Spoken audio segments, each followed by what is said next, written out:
tonight as we know it, as we have a girls' game at home and then a boys' game at home right after that. Girls, right now, what you're seeing is a JV ball game. There are about 2 minutes left in that ball game, and then we'll get the varsity game underway. It's going to be an exciting night of basketball, and we're excited to have you all here. Matt, this ball game is going to be exciting because Monett's coming in with a record of 4-1, having come off a season. Parking for RVs, campers, and vehicles. Plus, we have a selection of storage units that can hold whatever you need. Conveniently located in Western Neosho with 24-hour access for our customers. And right now, your first month is free. To find out what spaces are currently available or request a unit, visit 86ministorage.com or call 417-621-1601.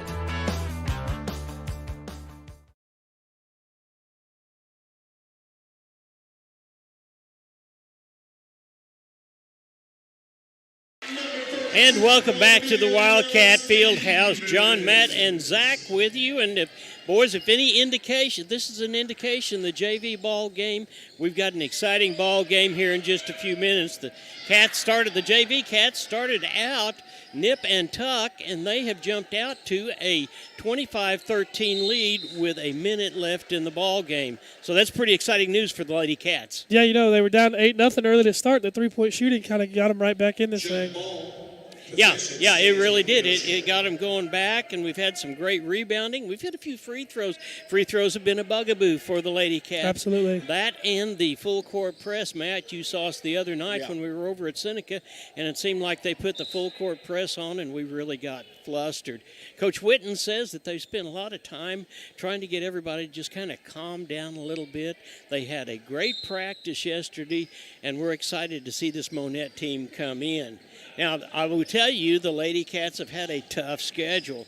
They've gotten beat by Seneca, 57-63. They went over to Carl Junction and got beat there, 61-16.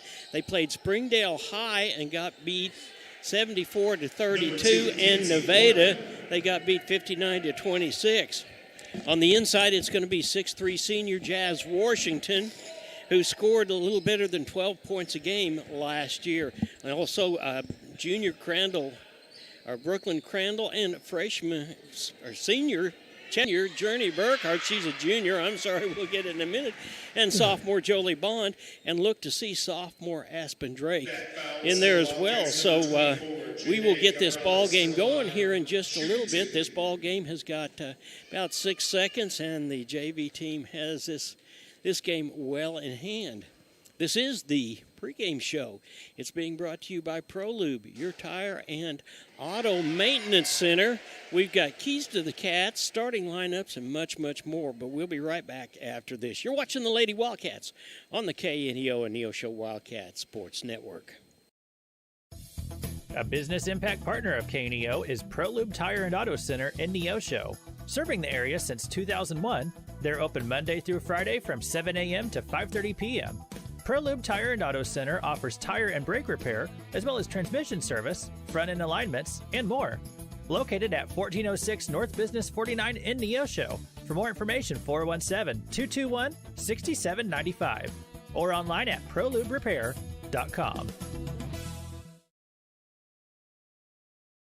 Southwest Missouri Bank in Neosho serves the Neosho area from 2 locations. They offer business banking services including checking and savings accounts, business loans, and electronic banking. Learn more online at smbonline.com. Southwest Missouri Bank, a proud sponsor of community broadcasting on KNEO, equal housing lender, member FDIC, where their slogan is Southwest Missouri Bank.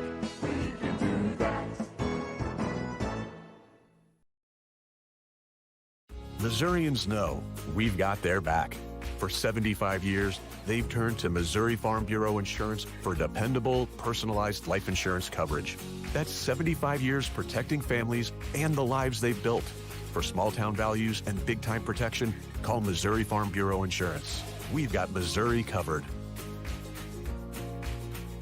I am Josh Dotson with Missouri Farm Bureau Insurance Services. If you're in Missouri, I'm for you. Healthcare doesn't have to be complicated. At the Free Market Physician in Neosho, you pay just one affordable monthly fee, and that covers all the checkups and routine care you need. No insurance hassles, no surprise bills, just unlimited access to your doctor when you need them. Whether it's a quick visit, telemedicine, or ongoing care, you're covered. Find out how simple healthcare can be. Call 417-312-9499 or visit freemarketphysicians.com. That's 417-312-9499.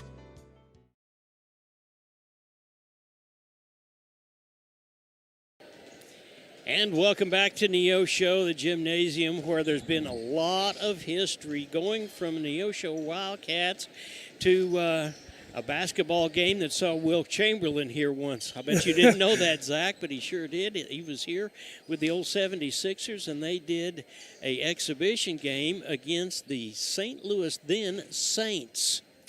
It's a long and time it ago. was an exciting ball game. From there, we went to Crowder men's basketball, and this gymnasium was filled up. So there's lots of history in this old gym. It's time now for Keys to the Cats. The Keys to the Cats are sponsored by State Farm agent Eric Norris in Neosho, located at 431 West Kohler Street in Neosho.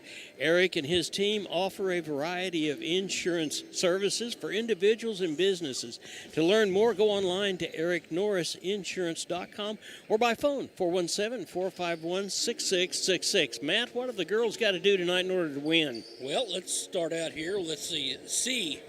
Let's be creative. The Cats are going to need to come up with new plays with the talent that we have here. Awesome. The Cats need to come out explosive and hustle up and down the court. T, timely. The Cats are going to fight to the very end every second to put points upon the board. And S, support. The Cats really need to support each other, especially when the other team starts the press. And we all know about we're just talking about the press a little bit ago. That means you got to get down there and help people out that are getting pressed. So what it's going to do for the Cats tonight is they're going to have to get out, if I hear you right, and get on strong and jump out fast and don't look back. Absolutely. Yeah, absolutely. Play to the very end, you know. Yeah, okay, Zach, we had some COC West honorees that came out today. You want to tell us about those? Awesome, yeah. So all of our nominees and honorees, I guess, for the football COC West, Everson Tomlinson was was offensive, defensive, first team. Keyshawn Roan was first team running back, and Haven Plummer was first team wide receiver. Second team, Gabe Bustede on the offensive line. Blaine Patterson was the second team quarterback, so congrats to Blaine. And congrats to Lincoln Howard as well as the second team. I believe it was defensive back. And defensively, the Wildcats had Jackson Erdl, Colby McGehee, Cayman Roan, and Oliver Martin on the second team defense. All right. Well, congratulations to those Neosho Wildcats. Great accomplishments. Great season it was. In fact, the Cats ended their season playing the state runner-up. Yeah. So there is nothing wrong with that. I'll tell you what, as far as Neosho sports are concerned, the Lady softball Cats finished up their season playing against the state champion in Ray-Pac, and they got defeated in the finals of their district playoffs. So the Cats are going a long ways, and we're expecting good things from the basketball Cats, aren't we? Yes, sir. Yeah, I think it's going to be great. We're going to take one more time out, and we'll be back. You're watching the Neosho Wildcats on the KNEO Neosho Wildcat Sports Network. We'll have tip-off in just about 11 minutes. At Calvary Neosho, we aren't your grandmother's church, because she lives in Akron, Ohio, and that would be a terribly long commute for church. But if she did live in Neosho, we at Calvary would be delighted to have her come visit us. And since you live here, we would definitely like you to come visit us. Then, when your Nana comes to visit for Christmas, you can bring her to church and introduce us to her. We're sure she is a delightful lady. You can find us at Facebook/Calvary Neosho, or join us in person at 3650 Oak Ridge Extension. We gather for worship Sundays at 10:30 a.m. Calvary Neosho. Not your grandma's church, but we'd sure like to meet her. My name's Pastor James for the Neosho Church of the Nazarene. Just have a privilege here to share with you a word of encouragement today. You know, in the world in which we live, people are always making plans. We're trying to navigate through life, and sometimes life can be kind of complicated and rather layered as we're trying to figure out direction and trajectory and all of these things. But the Bible tells us to commit all of our plans to the Lord, to trust in the Lord with all our heart, to lean not on our own understanding, to acknowledge Him in all our ways, and He will make our path straight. I'm a firm believer that the Lord has incredible plans for our lives, and so many times we deviate from those because we get to chasing after all of these other things that are out there in the world. The Bible tells us that before we were even born, that the Lord had things that He wanted our lives to accomplish. And so I would just encourage all of you today, and I don't think it's by accident that you've stumbled across this video, and I would just encourage you to seek the Lord, to lean in and to find out what He has for your life, because I promise you that will be the best life that you could live. May the Lord bless you. Hope you have a wonderful day. In a sense, we all live in earthquake zones. Sometimes things in our world are shaken by forces we can't control. It might be one of those times in your life right now. Life's quakes remind us how breakable and vulnerable we are. You were made for a relationship with Jesus Christ. Only through Him can you be saved for all eternity. He proved it by His blood when He died on the cross to pay for every sin you've ever committed. To learn more, call 888-NEED-HIM.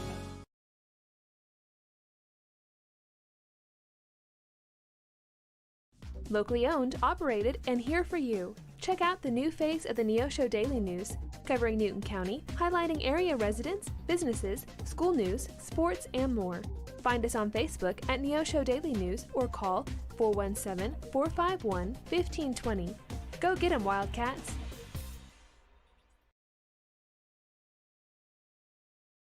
Every team knows that the two-point play can be a winning move. State Farm agent Eric Norris and his team are here to help you go for two by combining your home and auto insurance. It's a great call and saves you time and money. So go for the win and score big savings by combining your home and auto. It's just another way to help life go right. Call State Farm agent Eric Norris at 417-451-6666 for more information. And go Wildcats!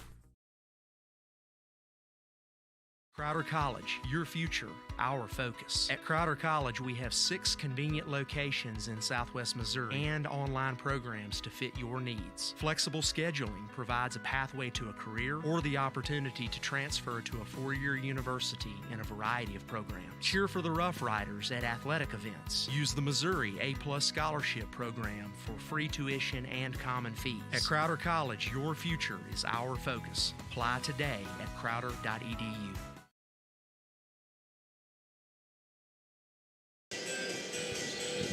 And welcome back to Wildcat Fieldhouse. The Lady Cats are getting ready to get underway. We've got about 7 minutes and 15 seconds. And Zach, you were with us when we were in Seneca here not too long ago, and there was a young lady, a freshman by the name of Hannah White. And I thought that she's a big girl. She was inside her first varsity game as a freshman.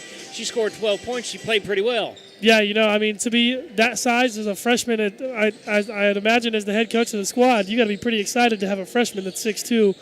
And then, she played really well. Got the ball down to her down low, and she was able to hit a couple turnaround hook shots and get through and step through and make a couple good shots.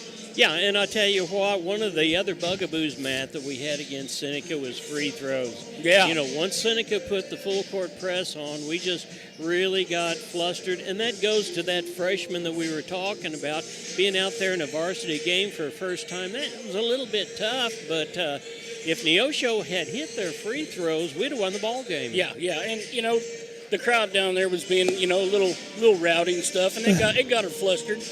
Which is fine, but yeah, we would have won that game if we'd have made all the free throws. So that's something that has to be worked on.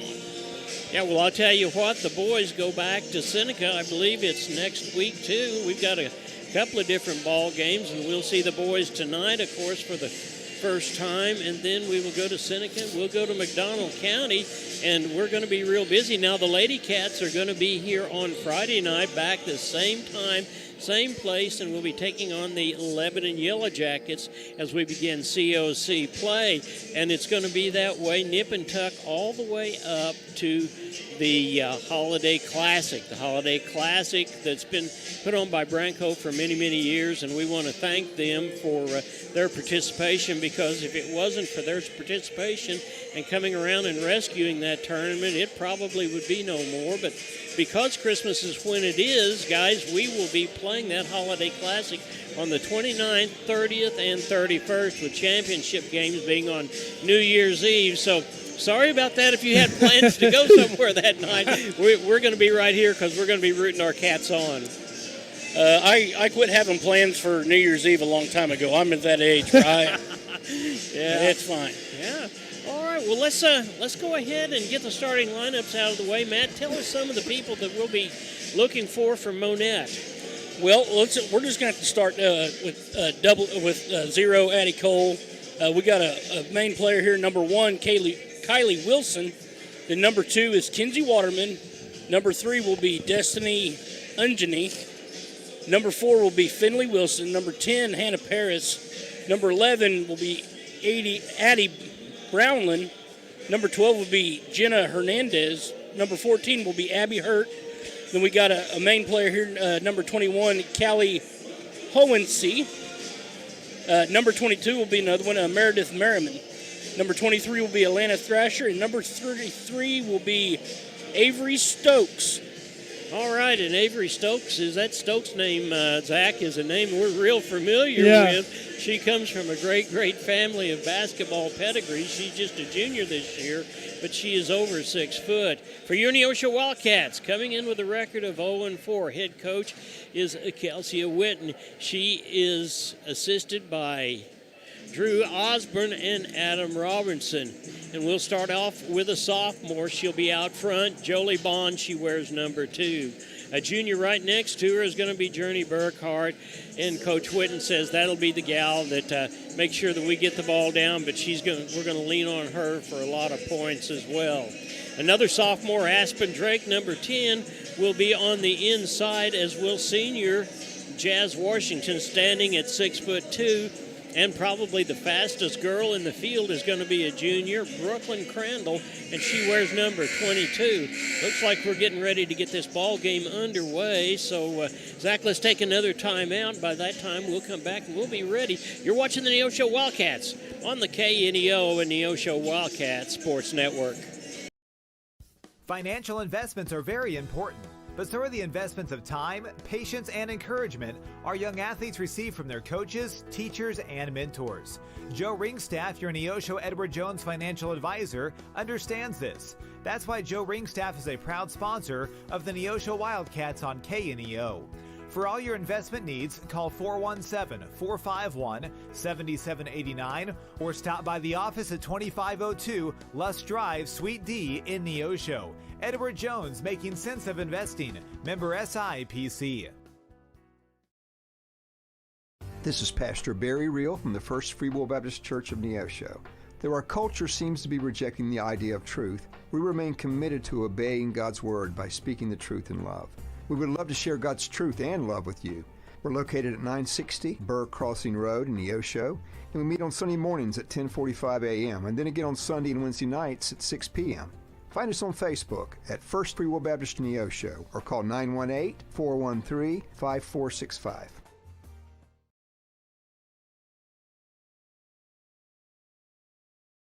Family Market, located at 201 North Neosho Boulevard, is your friendly hometown grocery store with delicious deli and the best selection of fresh meats and beautiful produce. Family Market can also take care of all your catering needs. Whether your upcoming event is big or small, Family Market can handle it all. Call 451-0057. That's 451-0057. Check out the Family Market Facebook page for weekly specials. Go Wildcats from Family Market of Neosho.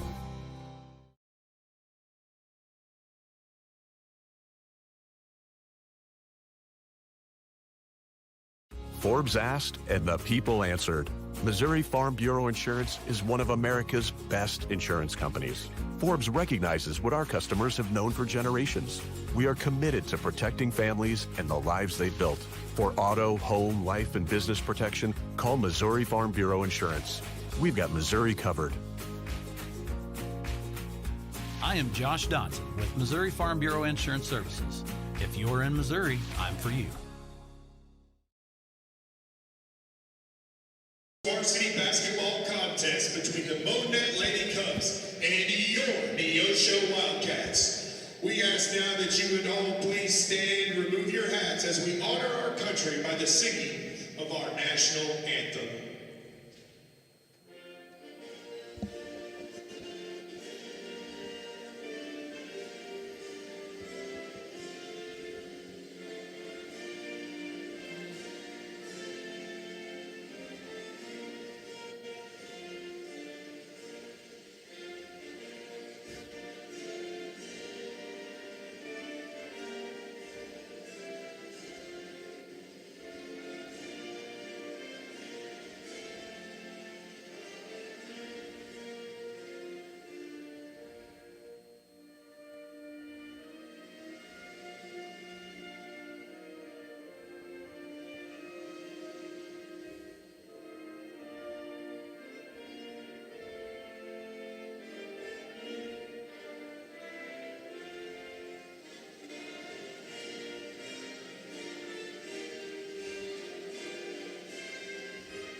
All right, and with that, we'll get the starting lineups, and we're getting ready to get this ball game underway. Once again, John, Matt, and Zach here with you. Glad to have you with us on a Tuesday evening, a doubleheader, kind of a super Tuesday.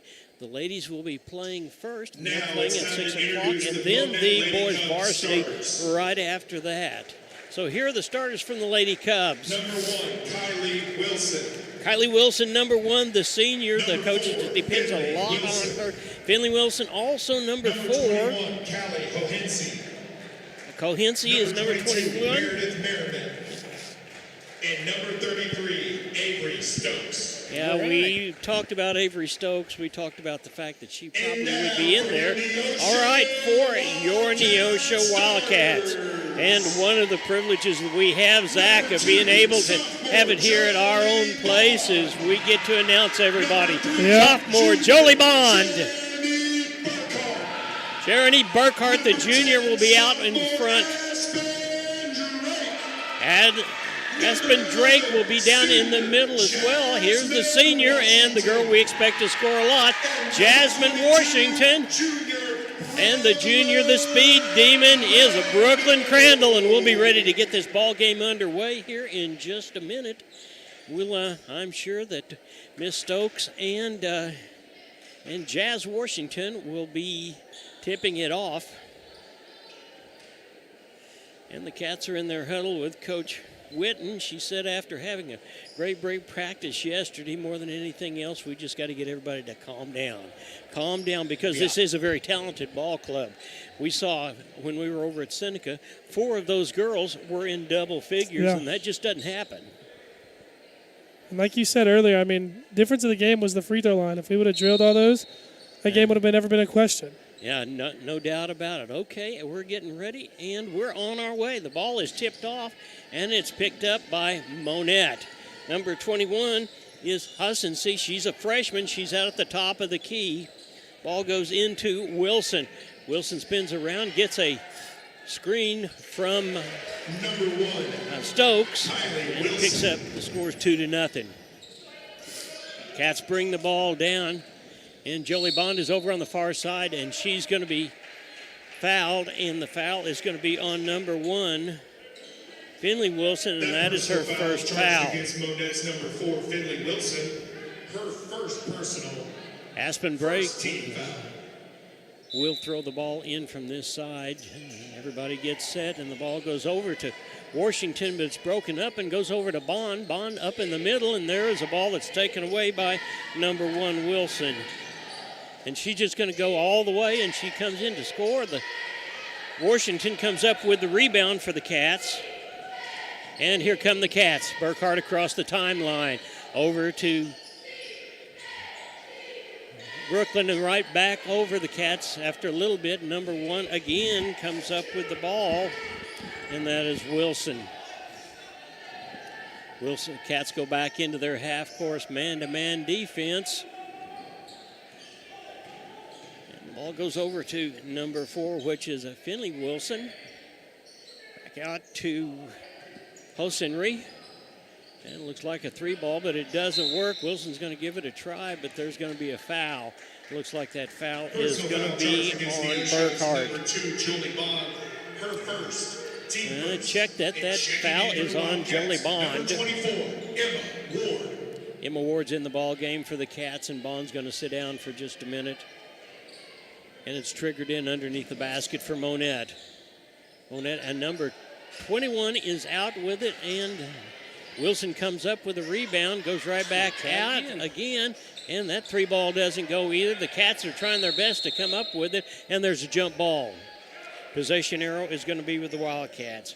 Hosenry was in there twice trying to hit the 3-ball, but it did not work.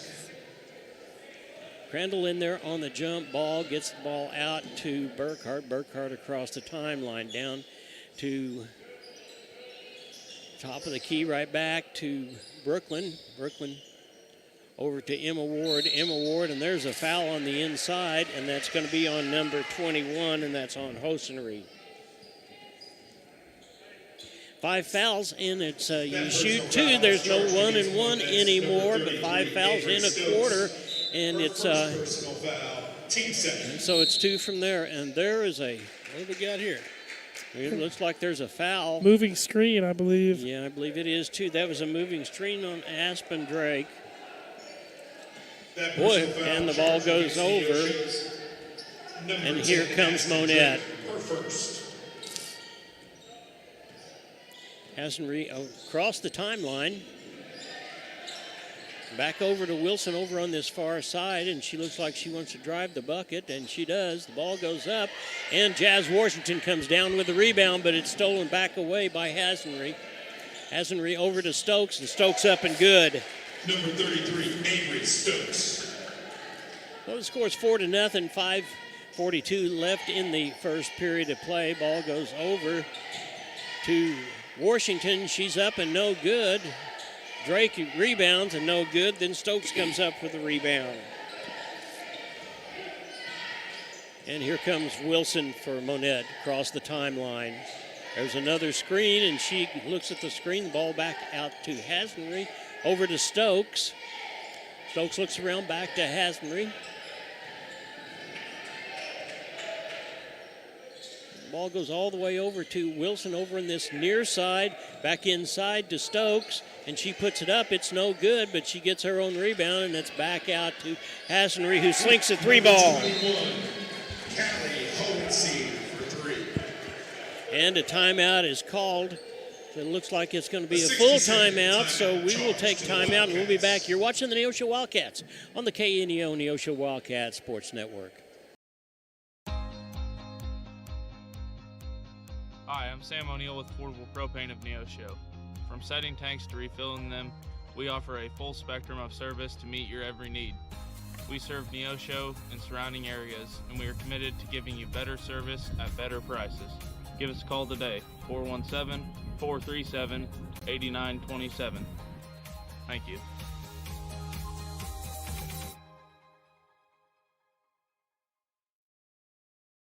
Want to know what your home is worth? Stop by to get a free competitive market analysis with Show Me Real Estate of Neosho.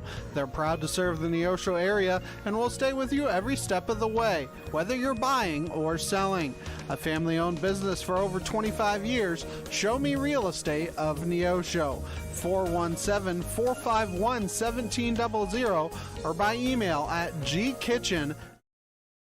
Yeah, 5:46 left in the first period of play. The Cats are down 7-0. But Zach, to your point earlier, the JV was down by 8-0. They came back and won the ball game. There's a 3-ball that's put up by Emma Ward, and now we've got one. Oh, and there's a 3-ball, and it's dead by Burkhart. And that'll change the complexion of the game quickly. Yeah, we talked about it during the break. It kind of just like we were scared to shoot to start the ball game. And yeah. Burkhart and Ward kind of changed that there and got us right back, got some energy built for the Cats. Yeah, Hannah White is in the ball game and immediately ties the ball up, and a jump ball and possession arrow goes to Monett. Monett gets the ball on the inside, back out to Wilson. Wilson stutter steps, and she shoots. No good, and the rebound is by number 4, the other Finley Wilson. Gets it back to Wilson, and Jazz Washington picks it up, and she's coming down all the way by herself, and she puts it up, and it's good! Jasmine Washington. So the Cats very quickly go from a 7-point deficit to a 2-point deficit. Ball gets down to Stokes all alone, but she can't make the puppy go. Burkhart over here, and here comes Crandall. Crandall puts it up, and Emma Ward comes up with it. Back out to Burkhart. Burkhart and Wilson sees it, and she's up with it, goes coast to coast and scores. And, we talked about the Stokes family tree of basketball. Wilson actually coming over from a Big 8 school over broadcast from Mount County a couple of years. Wilson's a big name over there in Monett, too, as well. Yes, it is. So. It's a huge name, and Cats are called for a travel, and Monett gets the ball back again. And the ball comes in. And Wilson comes across the timeline. There's a screen that she uses, gets the ball back out to number 11, who is Abby Brownlee. Number 33, and Stokes, once again, as Zach said, shows her stuff, shows her pedigree, picks up another 2, scores now 11-5 in favor of Monett. The ball gets loose, and Stokes, and we've got a jump ball, and it'll be Neosho's ball. Stokes and Washington getting after it just a little bit, making sure nothing other than just being able to say, I want that ball worse than you do. Yeah. Crandall keys it in, and the ball goes to Jolie Bond, and she puts it up into no good. Rebound is by Meredith. Ball comes down across the court over to Stokes, and she loses the handle on it, and Washington picks it up. Here come the Cats. Over to Crandall on the far side to Smith on the inside, and there is Jolie Bond, and it's up and no good, and Wilson gets another rebound. Although the ball didn't fall there, it's a good look by Jolie, and that's a shot she can hit 9 times out of 10. It is, and I tell you what, the Cats just keep on going. They're getting the looks, and they're getting their chances, and just keep on doing what you do best. And there is Wilson coming across the baseline down there steps out of bounds, so the Cats have a chance to change the lead just a little bit. Score is 11-5 with 2 minutes and 20 seconds left in the first period of play. Ball inside to Hannah White, and goes back out to Bond. Bond over to Brooklyn Crandall. From Crandall over to Jazz Washington. She tries to turn around jumper. It doesn't work, and it goes out of bounds, and it's going to be off of Stokes. So the Cats will key it in from underneath their own basket.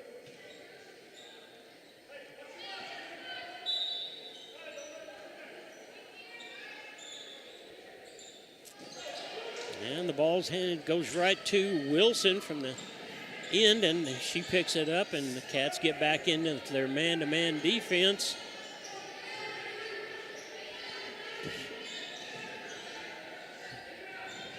Wilson with the ball up at the top of the key, and Burkhart's right on top of her, gets the ball away from her. Nice job, but she gets it back and almost a back court. Ball goes over to Merriman at the top of the key, and here comes a nice job by Hannah White to stuff that ball. Only problem is there was a little body involved, and she gets her first foul. The Cats not getting it going so far offensively, only 5 points up to this point, but defensively the Cats look real good tonight against a really good Monett team. Yes, it is. Yeah, they're not 4-1 for nothing, and Merriman catches the first one. Number 2, Kinsey Waterman. And Merriman stands over there. She takes another dribble or two. That one's up, and it's good, too. So now the lead is 13-5 in favor of Monett. 1:30 left in the first period of play.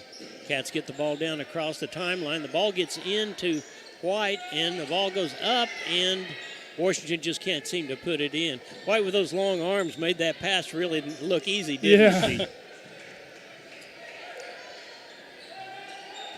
And here comes Monett from top of the key over to number 22, which is Merriman, and she spins around. And there was another stuff in there, but the ball got back, and Wilson picks it up, and she's trying to make the play, and there's a foul. It's going to be on Jazz Washington, it looks like. Personal foul charged against Neosho's number And that 11, is the Jazz fourth Washington. team foul. Her first, team fourth. Wilson at the line shooting 2 for the Cubs. Number 1, Kylie Wilson. Kylie Wilson's got the first one up and is good. I believe these girls spend some time on the free throw line. I would think so, yeah. There's her second one. It is up, and that one bounces off, and White comes up with the rebound. 14-5, 50 seconds left in the first period of play. And Jolie Bond gets the ball inside to White. White doing her best to get inside. Up and good. Good job. There we go. The young freshman using her size to the best of her ability. Yeah, it really is, one of the things that you don't want a big person to do when they're in that close is put the ball on the ground. But it was successful that time. Jazz Washington comes up with a rebound. And here come the Cats. Over to Washington, and she looks like she wants to. Oh, my. Gets the ball, and it's knocked out of bounds, and it's going to be out on Washington. 15.4 seconds left to play, and the Cats are going to come in with a full-court press. Yeah, you would think that Monett's going to hold for the final shot, so this full-court press kind of makes it more difficult to get it down the court. Yeah, most definitely. And that ball was almost – the Wildcats just kind of give that a cursory look, and they get back in their man-to-man defense. And there's Wilson. She's going for the hole, and the ball is picked. It's a loose ball. Everybody's after it, but Horsenry, and no shot. Good job by the Cats defensively on the final possession. It certainly was. So at the end of one period of play, Monett 14 and Neosho Wildcats 7. We'll be back after this. You're watching the Wildcats on the KNEO Neosho Wildcat Sports Network. Today's Wildcat game is brought to you by Edgewood Bowling Center of Neosho, Missouri. Located at 2811 Gardner Edgewood Drive, they now have new synthetic lanes for adult and children bowling leagues and a smoke-free environment. They also have a certified pro shop and hosting for private parties. They offer Cosmic Glow Bowling on Fridays and Saturdays after 8 p.m. To learn more about Edgewood Bowling Center and their leagues for adults and children, the phone number is 417-451-4505. Healthcare doesn't have to be complicated. At the Free Market Physician in Neosho, you pay just one affordable monthly. Chapman Sawmill and Hardwood Lumber is located at 17402 Kentucky Road in Neosho. They specialize in custom woodworking, wide plank flooring, and custom sawing. They make headboards, dining tables, coffee tables, and even stairs for a staircase. For more information and see some of their work and get pricing, call 417-438-5507.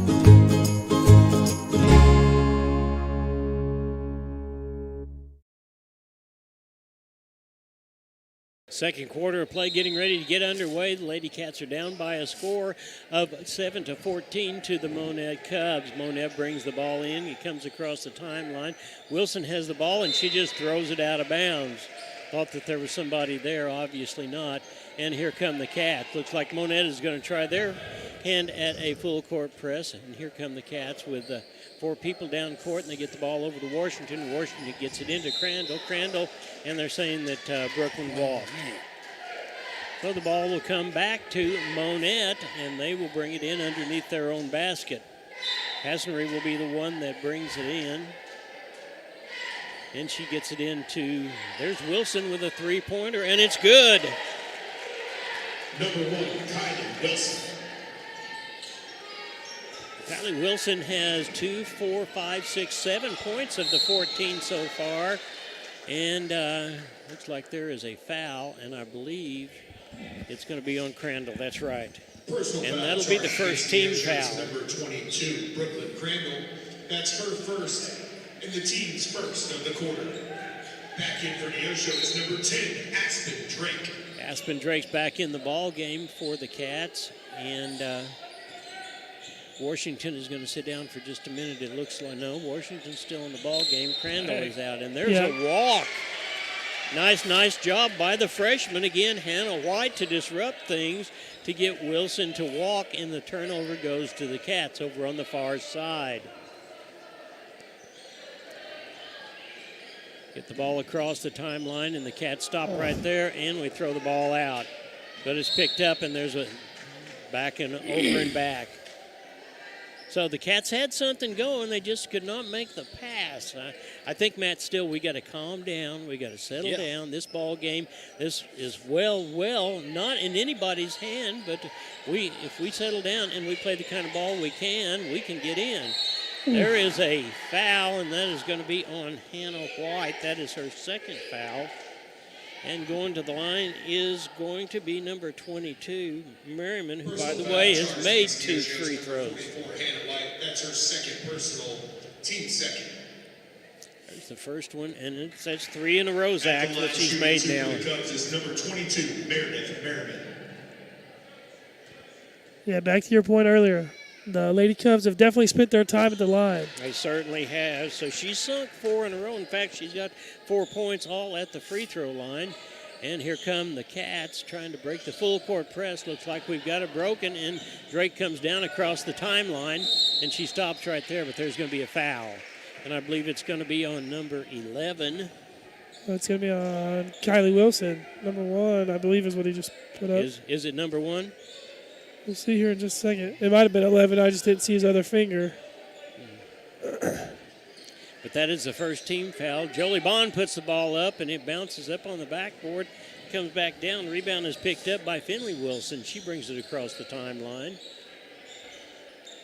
And there's a ball that is disrupted by White, but it bounces off of her, and Monett will bring it in.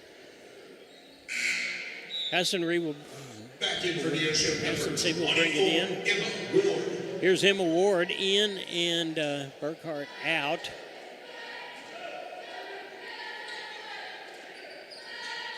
And number 4 shoots the 3 ball, and it's no good. And Cats just kind of sit there and watch it. But this is, I tell you what, poor Jolie Bond's getting worked over, isn't she? And Hannah White. Nice job by Hannah White that time, and she'll shoot a free throw. All she did was put her hand up and kept bopping the ball up like she was in the playing air. keep away. Absolutely. So she'll go to the line and shoot 2. Number 44, Hannah White, go to the line, shooting 2. She puts the first one up, and it's no good. She's almost got it there on a shoulder, almost kind of like she's putting a shot. Crandall's back in the ball game, and Washington will sit down for a break. Here comes the next one. It's up and good. Ooh, nice shot. So the Cats are 1 for 2 from the free throw line, and the score is now 8-19 in favor of the Cubs with 6:30 left in the first half. And there is a 3 ball that is up, and it is brought back by Drake. Cats get the ball across the timeline, and Brooklyn Crandall brings it down. And they looks over, and there is a 3 ball from Jolie Bond. It's up and no good. And it looks like the Cats make the rebound, and the rebound comes up.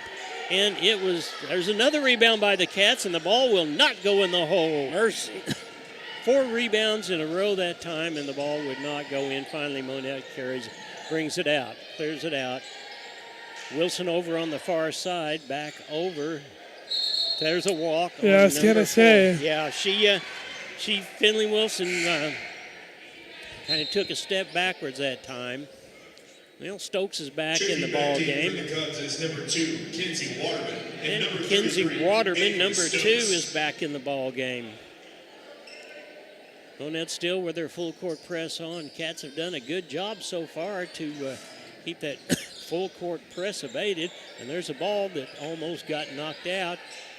And Monett comes up with it that time. And it does not go, but Brooklyn Crandall comes up with the ball, and she gets it across the timeline by herself, gets the ball over to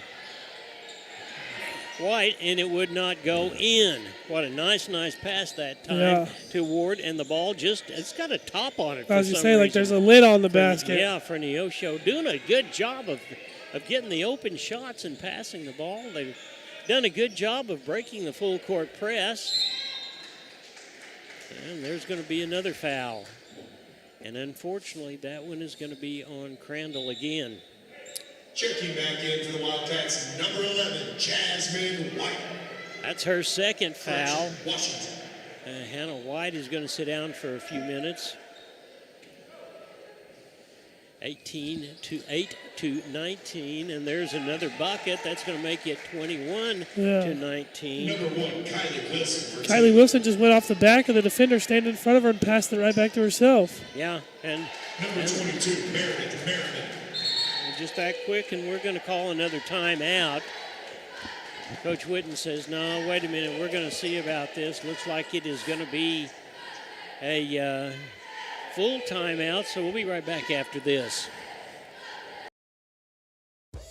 Tally Tire at 18152 East Highway 86 is a proud supporter of local high school athletics. Tally Tire is your full-service car and truck headquarters. They carry name-brand tires such as Nexen, Mastercraft, and Uniroyal, ATC camper shells and bed covers, and do oil changes and tune-ups. Call Tally Tire today for all your automotive needs at 417-451-0457 or online at tallytire.com. The law offices of Wood & Peterson is sponsoring this portion of Neosho Wildcat Athletics, located at 217 South Lafayette, Neosho, and 431 Virginia Avenue in Joplin. They serve Southwest Missouri with personal claim representation. For more information, the phone number is 417-451-4141 or online at neoshoattorney.com. The law offices of Wood & Peterson are proud supporters of the Neosho Wildcats. And welcome back to the Wildcat Fieldhouse. 4:44 left in the first half. The Cats are doing their very best to break the screen, and the ball goes off of both number 22s. Unfortunately, last touch by Crandall, so Monett will bring the ball in from the far side. Journey Burkhart back in the ball game, and Jolie Bond will sit down for just a minute. Waterman keys the ball in over on this side, and there's Wilson going to the bucket. She comes up, and there's a shot that was stuffed by Burkhart that time. Crandall comes up with the ball, and she cannot seem to hang on to it, but there's a foul. And Burkhart just seems all over the place defensively tonight. Yeah, she does, and that foul is on against Monett's number 4, Finley Wilson. Finley Wilson. That is her second, and that is the team's third foul. Both teams have got 3 fouls. Oh, goodness. And that ball game, that was just taken away. Wilson is up and can't seem to make it. And the other Wilson is over the back and knocks the ball out of bounds, so the Cats have got an opportunity. And another good job by Burkhart getting back on defense, just creating enough of a distraction to throw her off of her timing on the layup. So. Yeah. Well, this is one of the things, and we've seen the Cats a couple of times now. We have got to not let that full court press rattle us. That is 3 errant passes here in a row, and Monett has taken advantage of it, unfortunately. 23-8, 4 minutes and 11 seconds left in the first half. Monett up on top of the Lady Cats. And there's a ball that is, nobody could get the handle on it, went out of bounds, and the Cats will pick it up. Monett apparently has done a pretty good job of scouting the Cats because they're in nothing but that full court press. Jazz Washington comes down, and she picks up 2. And that's a good way to break the full court press, is just drive it straight down. Absolutely. Wilson down across the timeline. Over to Merriman. Merriman over to Stokes, and Stokes gets the ball handed back to her, and here comes Jazz Washington again. And she got away with a travel. Yeah, she got away with the travel and palm of the ball both that time. But so Monett will get the ball. Yeah, and the official is saying something to the Monett coach about that. Josh Klein says, but she palmed the ball first. Yeah. So now the Cats are in the middle of their own type of full court press. And it's just kind of just kind of a bluff. Yeah, just kind of a cursory. Now they drop back, and there is a foul. And it's going to be on Burkhart. That personal foul charged against Neosho's number 3, Journey Burkhart. And that is the fourth team foul.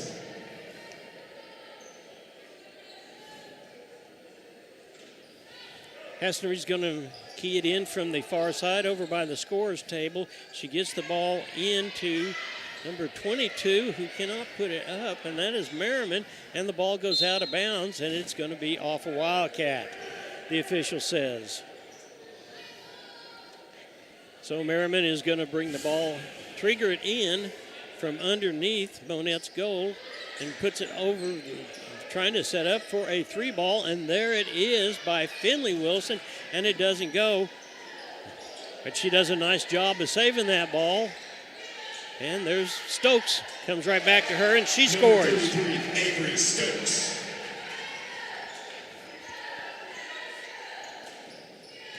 Yeah, there's how you break that full court press. Good and move. There's a nice job, but that ball absolutely would not go again. Yeah. And there's a walk. A good move from Crandall to create a shot there. It really was. As the bigger Stokes was standing in the middle of the lane waiting for her. Emma Ward in the ball game for the Cats, and she'll trigger it in underneath the basket. Gets the ball out to Washington. Washington over to Ward for the 3-ball, and it's no good. And it's been touched last by Neosho. And Monett will bring the ball in. 2:43 left. Score is 25-10 in favor of the Monett Cubs. And the Cats continue to have the full court press, linger just a little bit more this time. And there's a 3-ball that does not go, and it's caught by Stokes, and she just flips it up over her back, but I think it was hit by Crandall. And Monett will bring the ball in underneath their own basket. And number 11, Addie Brownlee. So we get this thing going and set up, and here comes number 22, puts the 3-ball up, and Merriman, and that does not go. It is rebounded by the littlest girl out there, and that is Journey Burkhart. She brings the ball across the timeline. Over to Crandall, now over to Ward, and it doesn't go, and it is rebounded by guess who? Wilson. Arlie Wilson is all over the place. There's another ball. This ball is rebounded by... oh, we got away with one that time. Yeah. And there was a 3-ball by Crandall, and it's not going to go, but it is picked up by Drake, and she is down, and somebody is helping her up, and Monett has the numbers now, so... And they settle it back in. Ball goes to Stokes, and she tries for that hook, and Jazz Washington stuffed it and went back into him, and the ball got to Merriman. Number 22 makes the basket. So here come the Cats again. 1:16 left in the half. And ball comes across the timeline, and the pass was there. It was just broken up, and it was broken up by Merriman.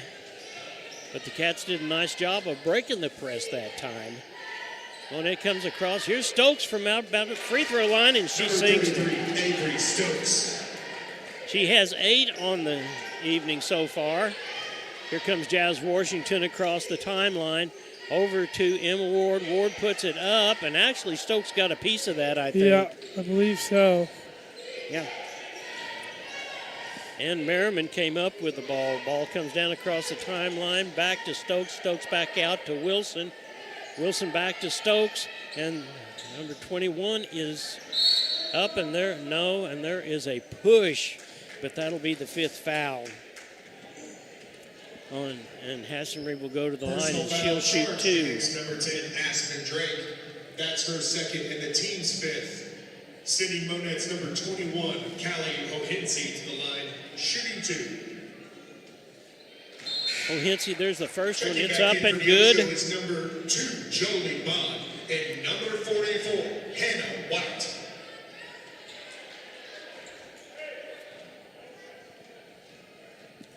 And to see up at the free throw line, the second one is up, and that one bounces around, and Washington gets the rebound. So the score is now 30-10 in favor of Monett Cubs.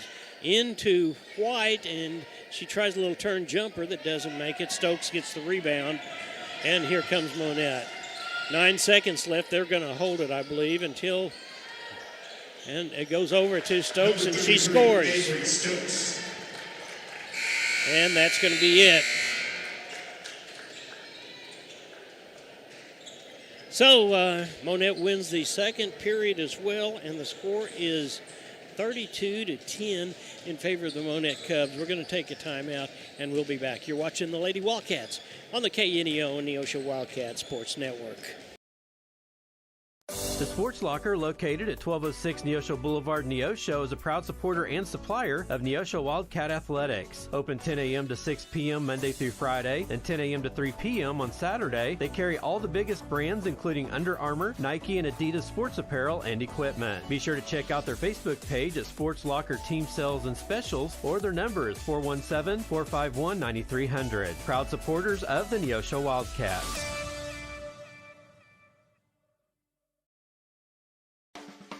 A proud supporter of local high school athletics is Numac Electric. Serving Newton and McDonald County, they provide power for area homes and businesses and want to wish all the athletes much success throughout the season. For online bill pay and account information, the website is numac.com or 417-451-1515. Numac Electric, proudly serving Newton and McDonald County, where their slogan is your touchstone energy partner. The Roper Kia 4-State Sports Report will provide up-to-the-minute scores and highlights from around the 4 states.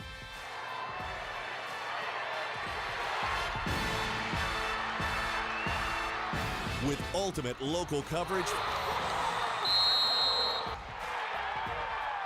from all your favorite teams. The Roper Kia 4-State Sports Report, weeknights at 6 and 10 p.m.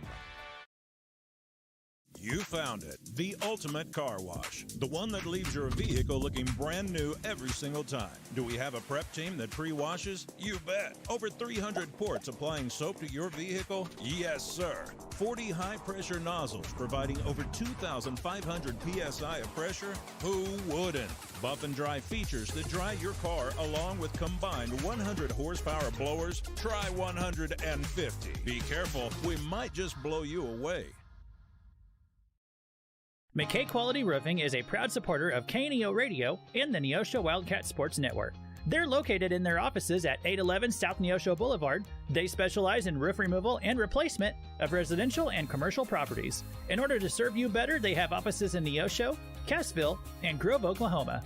Call McKay Quality Roofing at 417-455-3326 for a free quote, or go online at mckayqualityroofing.com for more information. Go Cats! The Neosho Area Chamber of Commerce invites you to download the new Experience Neosho app, available for free on the Apple and Google Play Store. Your guide to eat, shop, play, and stay in Neosho, and your direct link to KNEO Wildcat Sports. Download the app, register to win weekly prizes, and listen to your favorite Wildcat sports. Good luck, Wildcats. We can't wait to hear you ring that bell.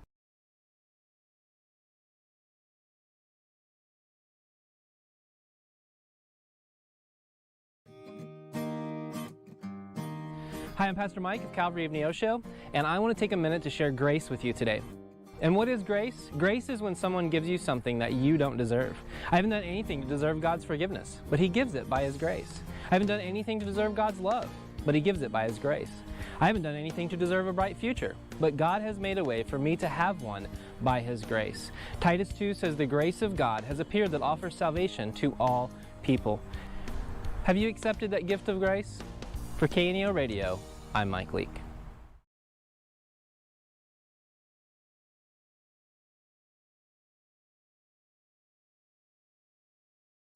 And welcome back. There's 6 minutes and 15 seconds left in the half. The Neosho Wildcats are down by a score of 32-10 to the Monett Cubs. We invite you to stay tuned. After this ball game, we will have a boys ball game that starts right after that as the Neosho Wildcats take on the Aurora Hound Dogs. Scoring for the Cats goes something like this. 2 points for Aspen Drake, or 3 points for Journey Burkhart, 4 points for Jazz Washington, and 3 for Hannah White.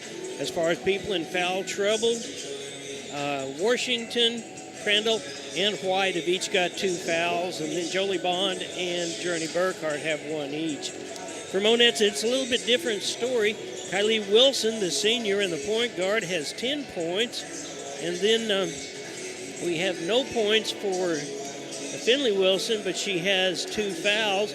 Then Hassan Reed, the freshman, has 4 points, 8 for Meredith Merriman, and big Ashley Stokes has got 10 points. So Avery Stokes is the one that's pretty much carrying things for Monett as far as fouls are concerned. Also, there's only one person, and that is Finley Wilson that has 2 fouls. Other than that, Zach, that's pretty much the score. The Cats have gone to the free throw line twice and picked up 1 out of 2. There's not been much chance for them to get there tonight. Yeah, like we said, Cats came out kind of like in same thing as the JV game. Came out kind of slow, got behind, hit a couple big 3-pointers, got back in it a little bit, and then there in the second quarter, Monett at the line, and then the 3-point shooting of Monett is what came out and killed the Cats there in that second quarter.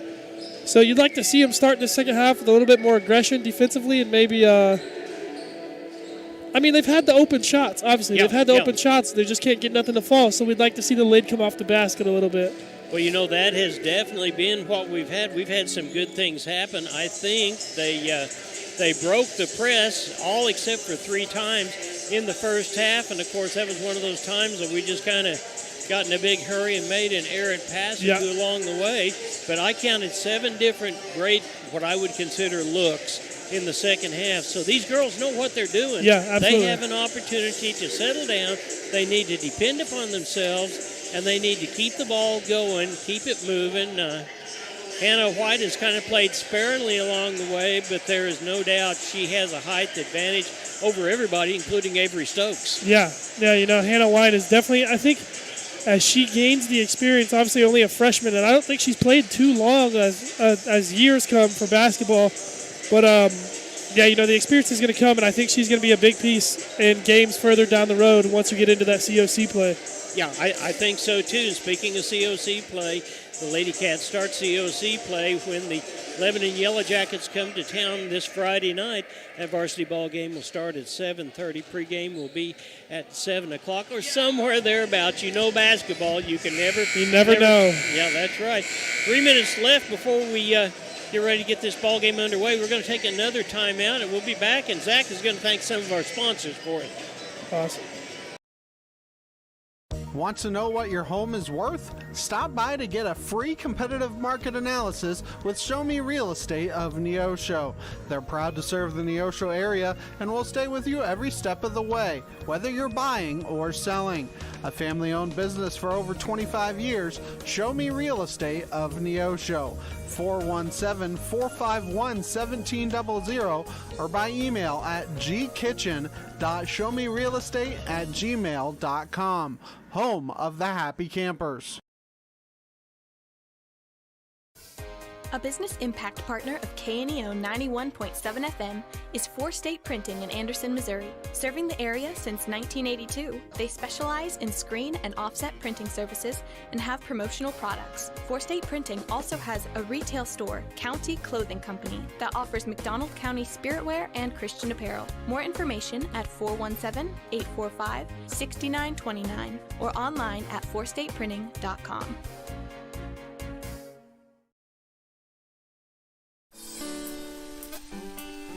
Hi, I'm Pastor Jeremy Bridges with the Canopy Church, and I want to take 30 seconds today to encourage you to pray. Because our prayers have the power to move heaven.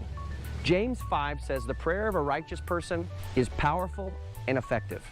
When we pray, God listens. When we pray, situations can change. When we pray, miracles can happen, and heaven moves on our behalf. simply because we pray. Take some time today and pray. For KNEO Radio, I'm Jeremy Bridges.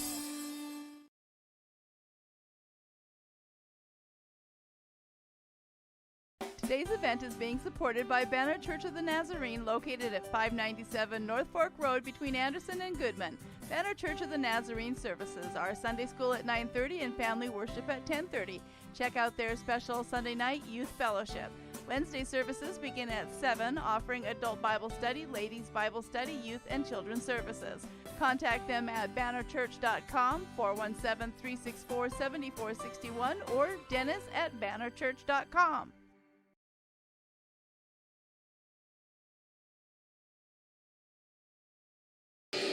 And welcome back to the Wildcat Fieldhouse. John, Matt, and Zach with you. The Lady Cats are down right now by a score of 32-10. We've got another half to play, though, and JV that score holds true. The JV came back, and they won big time, so we're excited to see what our Lady Cats are going to do this evening. Stay tuned after this at the 7-ish time when the Boy Cats will take on the Aurora Hound Dogs. Pretty good crowd here this evening. We've got folks over on the other side, and we've got a cheering section down here, and it's always good for those athletes out on the field or on the floor to be able to look back and see people cheering for them. So the Cats will bring the ball in. We're getting ready to start the third quarter. Aspen Drake is going to bring it in over to Brooklyn Crandall. Crandall back to Drake. Drake over to Jolie Bond. Bond back at the top of the key. Over to Burkhart. Burkhart looking to see if she's got a three ball that's open. Crandall is on that far side. Burkhart is going to take the shot, and it's not going to go. So the Cats pass the ball around pretty well, and then probably not the best shot in the world that particular time, but that's okay. Here comes Monett. Hassenry brings the ball, the freshman brings the ball down, and she comes across the timeline and gets the ball into Stokes. Stokes back out to Wilson. Wilson back to the freshman, Hassenry. And over, and the ball goes into number 4, Finley Wilson, and she is going to be fouled. And that foul is going to be on number 22, Brooklyn Crandall. Brooklyn Crandall. That is her third foul. Team first. At the line for the and the Cubs team's is first. number 4, Finley Wilson. Here comes Finley Wilson's first one. It's up and no good. Checking back in for Neosho is number 44, Hannah White. Now, real quick, Brooklyn has 3 fouls, so here's the freshman, Hannah White. Here comes the next one from Wilson. It's up and nothing but net. 33-10 in favor of Monett, and here come the Cats and breaking the full court press, or trying to, and they get the ball down across the timeline. Ball gets into Cats have still got it, and they're coming down across. Here comes Jazz Washington, and she's got the ball over to Jolie on this near side, and she goes and puts it up, but she's going to be fouled. Good job by Jolie. Nice job of taking the ball to the hole. I believe it's going to be on Stokes. It that is. personal foul is charged against Monett's number 33, Avery Stokes. That's her second, team first. Yeah, we said all along, take the ball to the hole. A lot of good things happen, and Jolie Bond's up and good. For the Wildcats. You're either going to get fouled, you're going to go in and make the basket, or you're going to go to the free throw line, and that one's good too. So Jolie Bond 2 for 2 from the free throw line. And the score now is 12-32 in favor of Monett. Nice job by the Cats to double team and trap, and Hannah White picks up the ball, and here come the Cats the other way. Burkhart comes down across the timeline and goes over on the far side, and the ball's taken away by Kylie Wilson, and she turns around and comes back out. Hey, want to give a shout out to all the good people in Goodman, Missouri? Hello. Yeah, hey, we're excited to have you all with us. Thanks for being here. Cats have got the ball. It's going to come in on this far side for Drake. Drake gets it across to Washington. Washington back over to Burkhart, and Burkhart can't keep the handle on it. And Kylie Wilson picks it up. Ball gets into Stokes. Nice job by Hannah White, showing who is the biggest person. Just took the ball right out of Stokes' hands.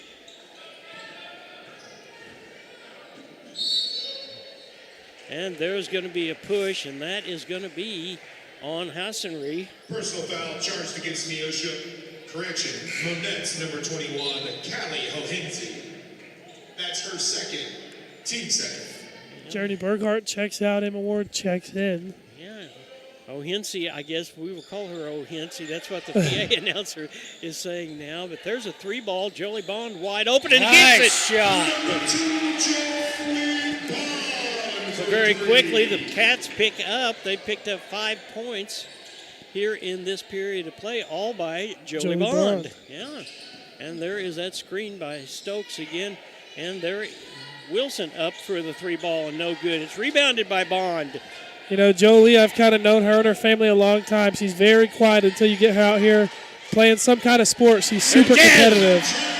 Yes, she has. And there's Jasmine Washington, 17-33 in favor of the Cats. And maybe the Cats are on a little bit of a run here. And that's going to be a foul, and it's going to be on White, I believe. Yep. Well, we got a second, John. I'll read some of these sponsors. Crowder College, Neosho Daily News, Calvary Baptist, Neosho, State Farm, Eric Norris, and Joe Ringstaff, Edward Jones. All right. So we want to thank all of our sponsors. We get the ball inside to Merriman, and it doesn't happen. And all of a sudden, White picks up another foul. That's her. No, that was not on White. Charged against Neosho's number 10, Aspen Drake. It was on Aspen Drake. But that's her third, yeah. That would have been Hannah White's 4th, and you definitely don't want her to go out with one foul to give. No, there's the first one up. Number 22, Meredith Merriman at the line. Merriman has not missed a free throw yet, and that is her 5th in a row. And she bounces the ball a couple of times, and that one's up and good as well. 35-17 in favor of Monett. Right now, if the Cats keep going, they have won this quarter. There's still a lot of time left, but getting the ball across. That ball goes into Aspen Drake. She makes a move, and it's a jump ball. And the possession arrow is going to be with Monett. But we got the ball into the big girl that time, Hannah White, and she got the ball down to Drake, and Drake stutter stepped once and made a move and got the ball tied up. The Cats are going to come in with their own full court press now.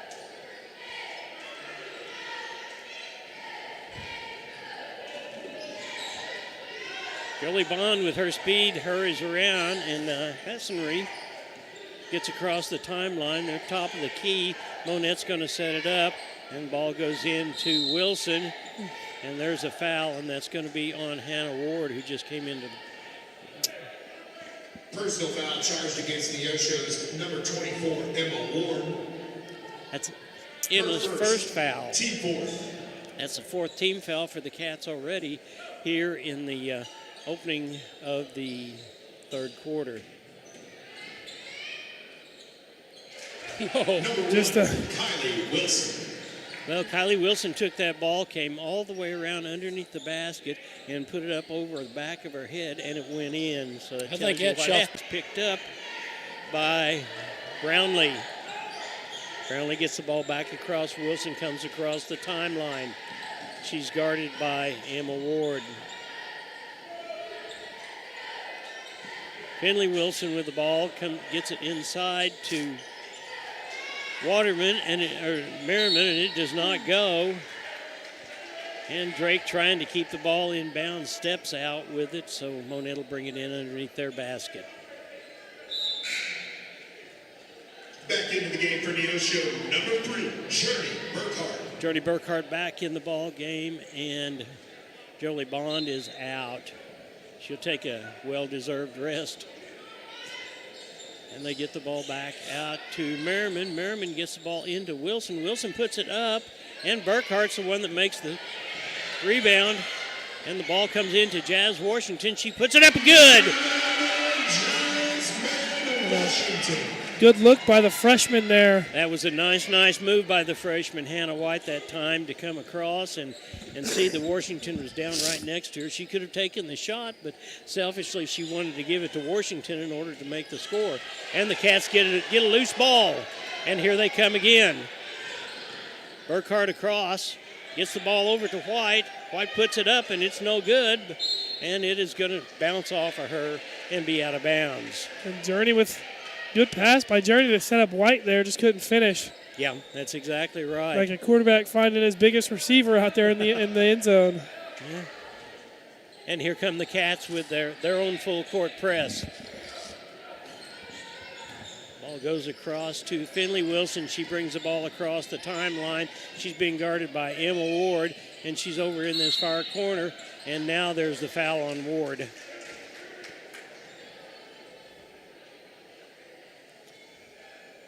You don't like to see the Cats already in foul trouble with how good the Lady Cubs are at the line. Yeah, and that is the 5th foul.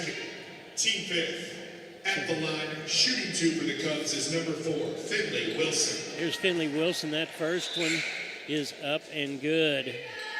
Scores now 38 to 19. Avery Stokes. With 3:15 left in the period, Avery Stokes back in the ball game for the Cubs. Wilson looks it, puts it up, and it's no good. White comes down with a rebound. Yeah, she got it. And here come the Cats down on the other end. Emma Ward comes all the way with it. And it's... Well, if we'd left it alone that time, we might have gotten it back. Toeing the line right there. Yeah, absolutely. So nice job by the Cats trying to get in that time to break up that full court press. Now they're back down. Stokes brings the ball across the timeline. Kylie Wilson over on the far side. Looks down at number 11 and makes a shot. And that is Brownlee. 40-19 in favor of Monett. We got the ball in, trying to get it into White, but Stokes steps across and makes the steal. And there's a timeout called by Monett. It's going to be a full timeout, so we'll take it with him. You're watching the Neosho Wildcats on the KNEO Neosho Wildcat Sports Network. The Neosho R5 School District is committed to shaping the future, one student at a time. From academics to athletics, we empower our students to reach their full potential, installing values of hard work, teamwork, and integrity. We would like to thank you for tuning in to the broadcast today and cheering on our Wildcats. Our dedicated teachers, staff, and coaches work hand in hand to provide a well-rounded education that prepares students for success. Together, we're building a brighter tomorrow for our community. The Neosho R5 School District, where excellence thrives.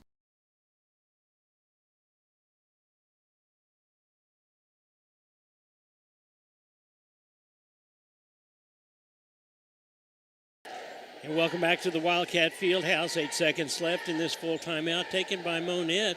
Right now, the Cats have actually won the third quarter. They've scored 9 points, and Monett has scored 8. So we're right in the midst of it, and being able to break the full court press. Good things are coming to Cats' way. Absolutely. Oh. Number 2, Waterman brings the ball in, but Jazz Washington picks it up and throws it right back. And Stokes is all by herself. She puts it up, and it's no good. But there's going to be a foul, and that one is going to be on White, I'm afraid. Yes, it is. And that's going to be her 4th. Personal foul charged against Neosho's number 44, Hannah White. That's her 4th. Stokes looks it over, puts the first one up, and it misses. Number 33, Avery Stokes at the line for the Cubs. And back in for the Wildcats, number 2, Brooklyn Crandall. Brooklyn Crandall back in the ball game, and White in foul trouble is going to sit down. Here's the next one up by Stokes, and that's no good. Crandall gets the rebound, and here come the Cats. Jolie Bond with the ball across the timeline. Over to Ward. Ward puts it up, and it does not go. The Cats are fighting for the ball, and it is going to be off Monett. So the Cats have an opportunity to lower the deficit a little bit more. Ward set to throw the ball in, gets it over to Bond. Bond looks at a three ball, should have probably shot it, and there's a foul, and that one's going to be on Avery Stokes. So the two big girls are in foul trouble. That's number 2, Kinsey Waterman. That's her first. Team fourth. At the line for the Wildcats, that was on number 2, Jolie Bond. Okay, here's Jolie Bond. That first one is up, and it's good.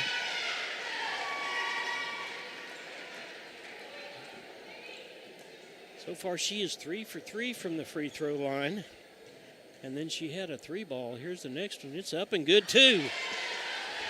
Pretty shots. Yeah.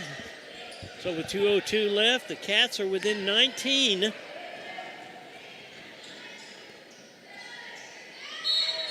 And there's a foul, and that one's going to be on Ward. That's set up really well. Stokes was down here underneath the basket, and Emma Ward, being about 8 inches shorter, did what she needed to do. And here comes Stokes from the free throw line again. Oh, they gave that one to Jolie. Did they? Yeah. The first one is up and no good. Jolie just doing everything she can against the bigger Stokes, I guess. Well, that's her second team foul.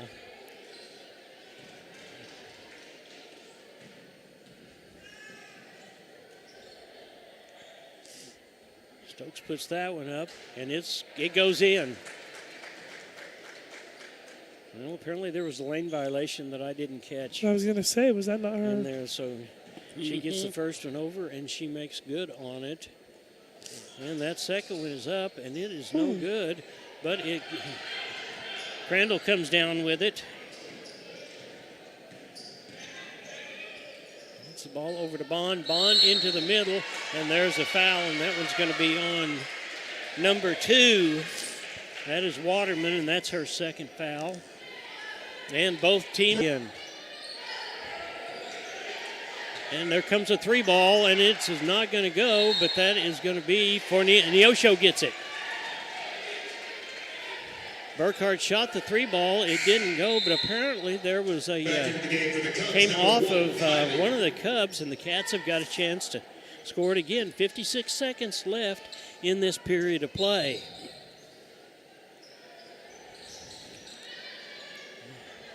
And Emma Ward trying to get the ball into Jasmine. It goes up, and it's no good. It just does not go out, and it is going to be Monett's ball.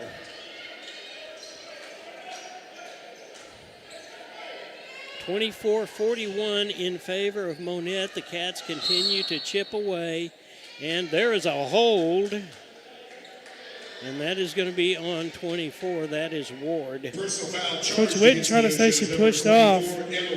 I thought I saw more of a push off, but it's not my call. So. Yeah, mine either. And after all, we got the best place. We're up here in the top. They're just down there on the floor next to it, aren't they? So. Officials, certainly, this has been a fast ball game. And Finley Wilson will go to the line and shoot 2. There's the first one up, and it bounces around and goes in.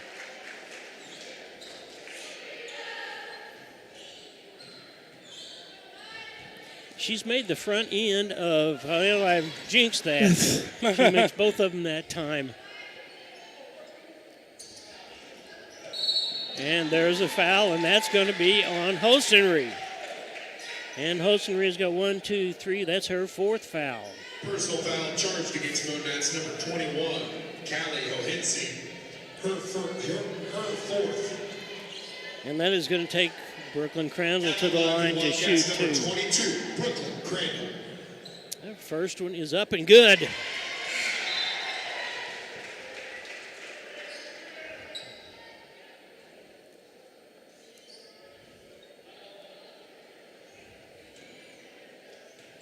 Crandall gets the ball back, and she bounces a couple of times. That one is up and no good. Jazz Washington puts it up and good. All right. Ooh, and the Cats get the ball again. On the inbound pass, she went to receive it and stepped out with it. Yeah. 27-43 in favor of the Cubs. And there goes Jazz with a three, and it doesn't go. And there's another three ball by Ward, and the Cats were smelling blood that time. Yeah. They were shooting the three ball, and that left Burkhart and Bond to do the rebounding, which they did an admirable job. 20 seconds left on the clock, and that was almost real close to a palm. And there's a foul. Unfortunately, that is going to be the fourth foul. Personal foul charged against number 24, Emma Willard. And that's her fourth foul. That will send number 4, Finley Wilson, to the line, shooting 2. Coach Witten trying to get a description of why the carry wasn't called. Yeah, I'm not. Kind of like the Monett coach was earlier in the game. There's the first one. It's up and good. 44-27, 14.6 seconds left in the third period of play. Finley bounces the ball, puts this one up, and it bounces around and comes off. Crandall comes up with a rebound, gets it over to Ward, and here come the Cats down the court. Gets the ball over to Washington, and she gets it over to Jolie Bond for three ball, and it doesn't go. However, a rebound by Emma Ward and picks up two. And that ends the third period of play. The score is your Neosho Wildcats 29 and the Monett Cubs 44. So the Cats win that period by a score of 19-12. And we'll take time out and be right back after this. You're watching the Wildcats on the KNEO Neosho Wildcats Sports Network. If you're a weekend warrior who likes to go, go, go, don't let pain put the brakes on your pace. When you need help with an injury that keeps you from moving, you want an orthopedic team with a proven track record. Freeman Orthopedics and Sports Medicine is nationally recognized, and were recently named CareCheck's #1 hospital in the market and top 10% hospital in the state for hip fracture repair. Freeman Orthopedics and Sports Medicine, the experience you need to keep pace with life.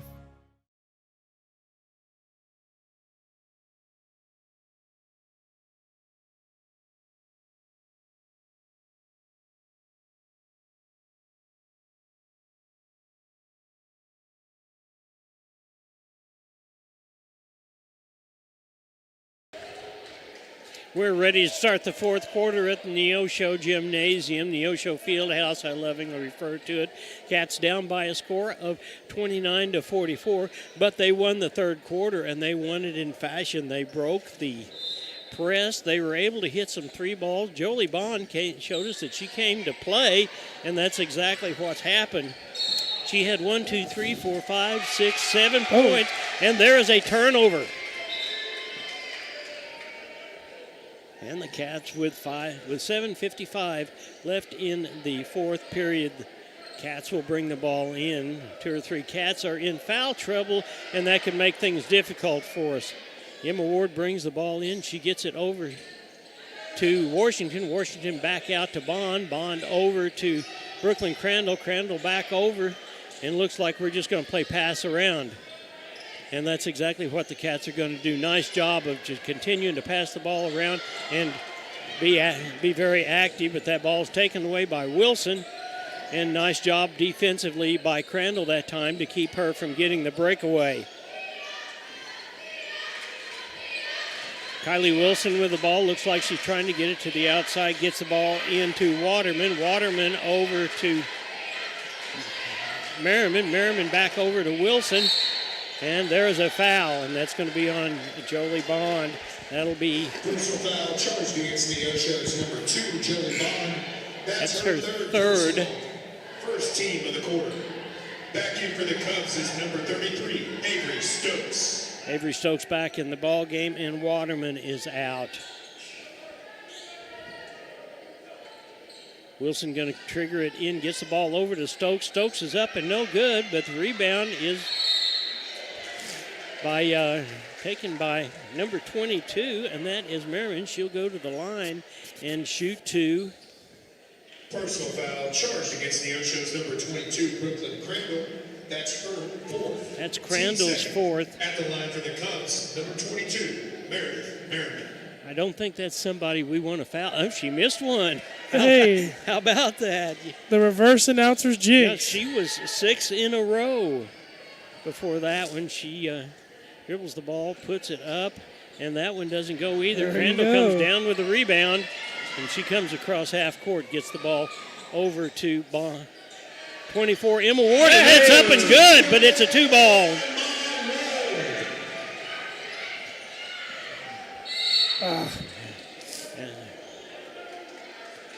And that is going to be, I'm not sure what happened. Against Neosho's number 11, Jasmine Washington. That's her second. You know, Neosho just trying to go for the steal, make something happen, and you just got to be careful now because you don't want to get them back in foul trouble. Yeah, most definitely. And already with 3 early here in the fourth quarter. Aspen Drake back in the ball game, and Crandall's going to sit out as she's got into foul trouble. Ball goes right through the middle, and that is all. Nice job by Jolie Bond of disrupting that and knocking the ball out of bounds when it looked like Merriman had a puppy. Yeah. Right there. So, and there she's going to shoot the 3-ball from there and put it in, so I guess it doesn't much. 47-32 in favor of the Cubs, and the Cats throw that one out. Not even Jazz Washington too tall for that one. So. Yeah, just a little bit. Well, the Cats have continued to whittle away, and this is the lowest deficit, I believe, since the first quarter. 32-47, and there was a timeout that was called. Yeah, that's right. And Coach Josh Klein alertly calls timeout because they were getting ready to turn the ball over. So we'll keep it right here. Let's read some more of our sponsors. Awesome, yeah. McKay Quality Roofing, Zach's Car Wash, Neosho Area Chamber of Commerce, Hillcrest Church of Christ, KSN, KODE, and Sports Locker, all sponsors of tonight's broadcast, and we give thanks to them all. All right, and about 17 seconds left. Matt, this is a complete different ball club than it was. Yeah, I tell you what, the girls are playing hard. And that's what's fun to watch is when they're playing hard. And that's why these fouls are coming about, because they are absolutely being aggressive. Well, they absolutely are. And win, lose, or draw, the confidence that we get from this, having come back from being down at halftime. That's right. 10-30, being down 20, and coming back the way they have is just unbelievable. Score now is 32-47, and Monett is going to bring the ball in. The ball comes into Wilson. Wilson going to go to the goal, and she misses it. The ball goes back up, and it's put in by Merriman.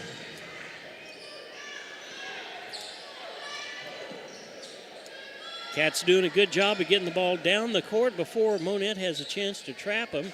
Gets the ball into Ward, and she puts it up. Jolie Bond hustling for the rebound, and she's going to be rewarded by the Cats getting the ball out of bounds underneath their own basket.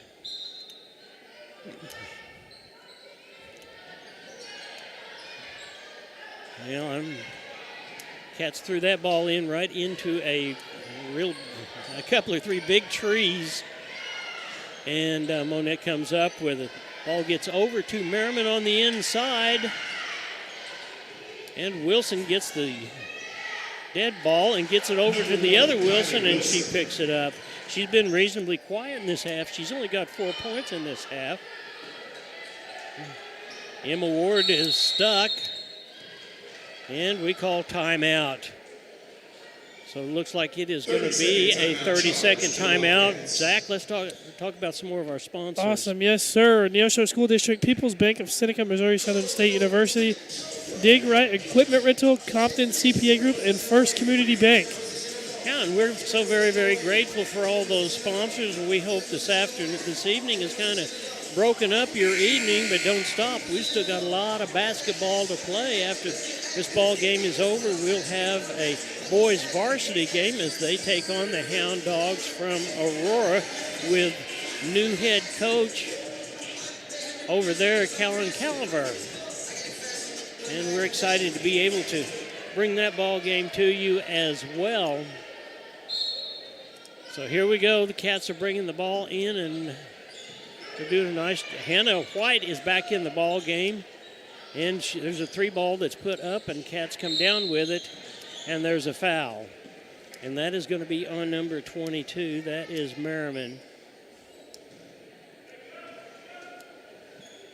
Personal foul. And that is her first one. That's number 22, Meredith Merriman. Her first. Team first.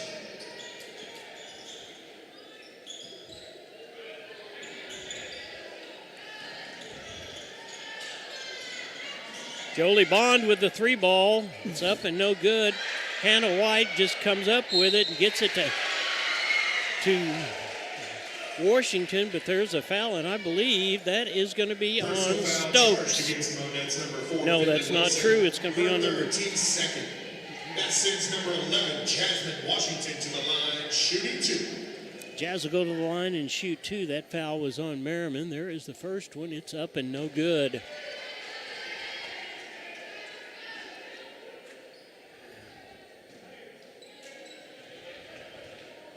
She bounces the ball, looks up. Here comes the second one, and it's good.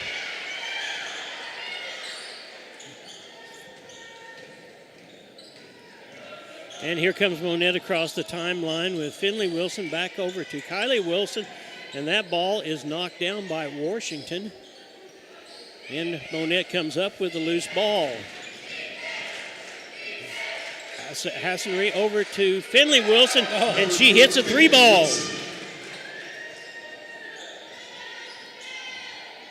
And full court press again. The Cats have done a nice job of breaking it so far, and there is a foul. And it looks like that's going to be on Personal foul charged against Monett's number 1, Kylie Wilson. Her second, team third. So each team has 3 fouls. Jolie over to Washington. Washington puts it up, no good. And Wilson comes down with a rebound. Here comes Hasselbury across the timeline. Over to Wilson at the top of the key. She comes in, gets... And here's the other, Finley Wilson, and she's going to go to... And there's a foul, and that is going to be on, I'm afraid, Burkhart. Personal foul charged against Neosho's number 3, Journey Burkhart. That's her second, team fourth. That's the 4th team foul for the Wildcats.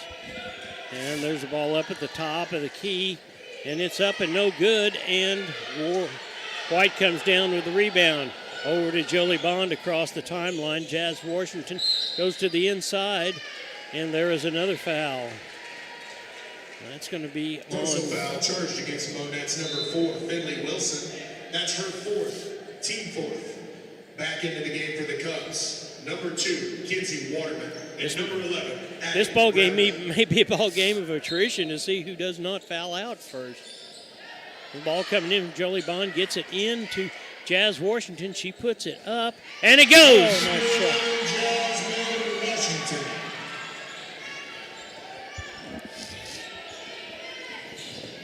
Wilson comes down across the timeline, being guarded by Burkhart.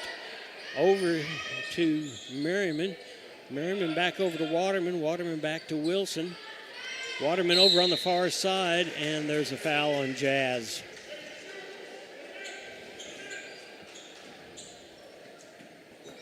Personal foul charged against Neosho's number 11, Jasmine Washington. And that will be the 5th one. At the line for the Cubs, number 22, Meredith Merriman. Boy, I tell you what, that is not the person we want to. Yeah. We want to foul, and she makes the first one.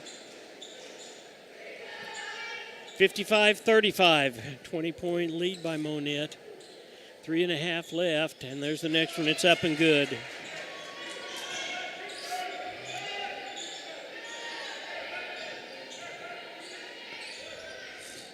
Ball comes across. Jazz brings the ball across the timeline. Gets it over to Burkhart. Burkhart to Aspen Drake, and it's an air ball, and Wilson comes down with it.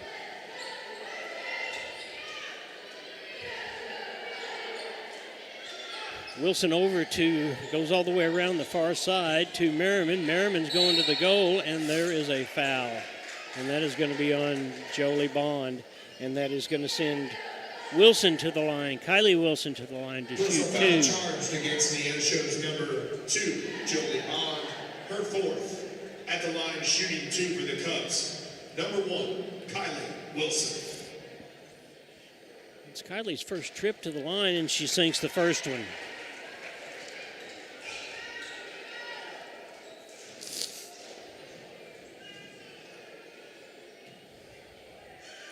There's the second one. It's up and good as well. So Wilson's 2 for 2 from the free throw line, and Monett falls back, thinking that the ball game may be well in hand. 3:11 left in the ball game. Cats have had made a gallant try since halftime, but it's just too little, too late. There is a 3 ball that is attempted by Burkhart, and we're trying to tie the ball up, and unfortunately, in tying the ball up, Foul charged against Neosho's number 10, Aspen Drake. That's her 4th personal.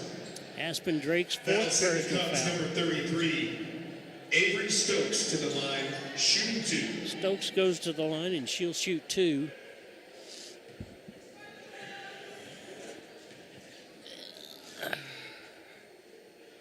First one's up, and it's good.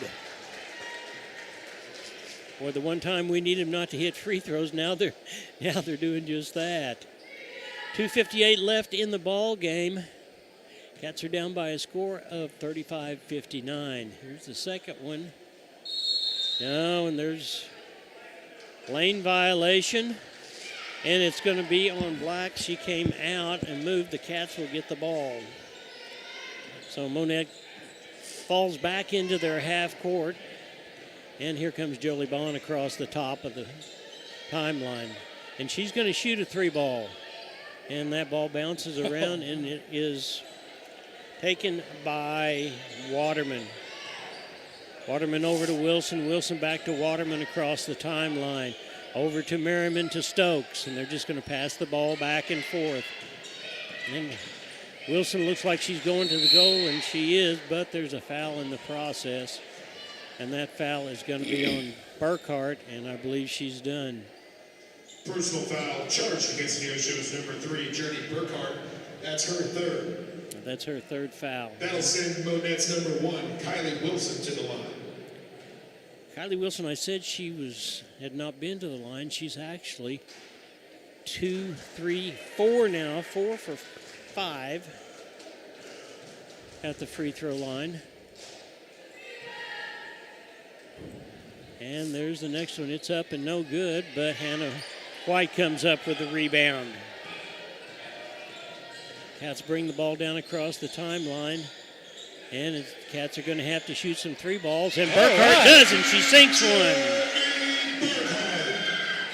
So 38-59, and Neosho and that is on.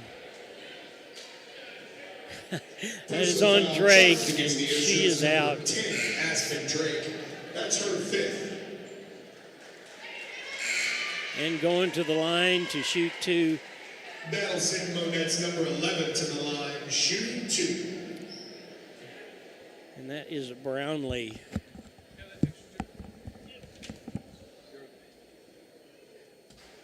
First one's up and no good. Checked in for Neosho's Hey, number how are you? 22, Brooklyn Crandall. And for Monett, number 4, Finley Wilson.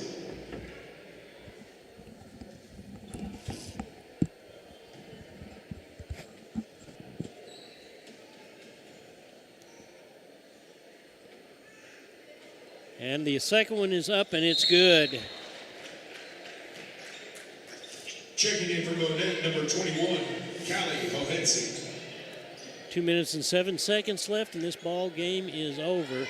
But the Cats have done a gallant job tonight of coming out of halftime. They won the 3rd quarter, and of course, 4th quarter being where it is.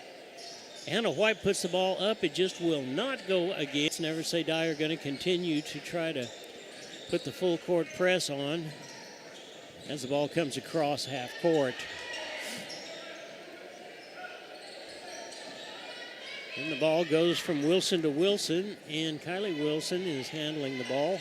quite well. I'm sure that they're going to keep the ball in their free throw shooters' hands. Yeah. Yeah, and that's exactly what's going to happen. 1:23 left, and she goes in, and there's a foul, and that one's on Burkhart. Personal foul charged against Neosho's number 3, Journey Burkhart. That's her 4th. That'll send Monett's number 1, Kylie Wilson, to the line, shooting 2. Kylie Wilson to the line, and she'll shoot 2. She bounces. The first one is up, and it is not good. 60-38 in favor of the Monett Cubs. Looks like that we've got some, we're going to clear the bench just a little bit of Monett Cubs. One of them tried to get in without taking her shirt off, so 1:19 left, and that's certainly the thing that you would want to do. Wilson dribbles the ball, and this one is up, and it's no good either, and Jolie Bond comes down with a rebound. And here come the Cats across the timeline. And the ball gets into White, and she puts it up and good. So 40-20 is the score, 1:05 left, and the Cats get the ball, and there is a foul. Nice defensive move that time by Burkhart. She just goes in and picks it up, puts the ball up, and she is fouled in the process. Neosho's number 3, Journey Burkhart, goes to the line, shooting 2. And that is Gina Hernandez that got the first foul. Number 12, Gina Hernandez, her first. There's the first one. It's up and good.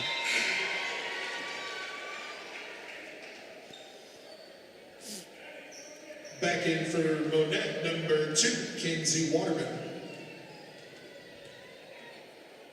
Here's the next one. It's up and good.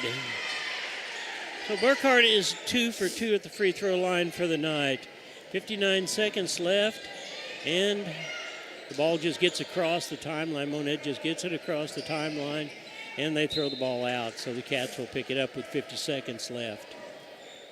Well, no, they're going to call it out on Neosho.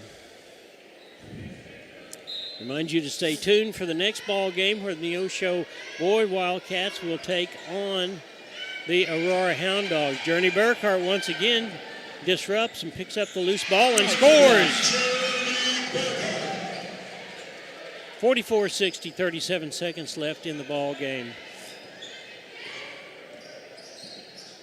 And here comes Monett down, and it looks like the ball's going to go out of bounds, and Neosho is going to come back the other way.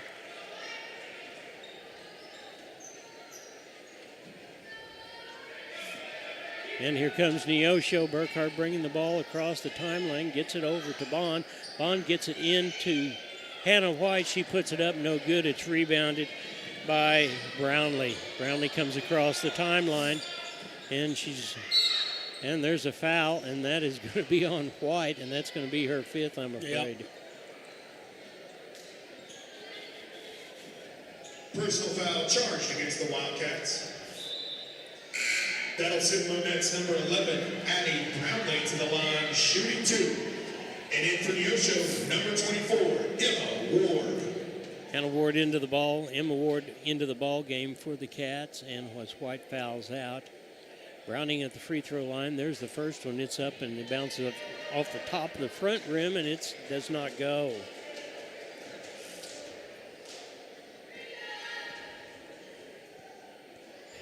Stands in there, wiggles a little bit. There is the second one. It's up, and it's no good. Ward comes up with the rebound, and here come the Cats with less than 10 seconds to play. Jolie Bond has the ball, and it's knocked out of bounds by number 11, Brownlee. 3.5 seconds left, and this ball game is over with.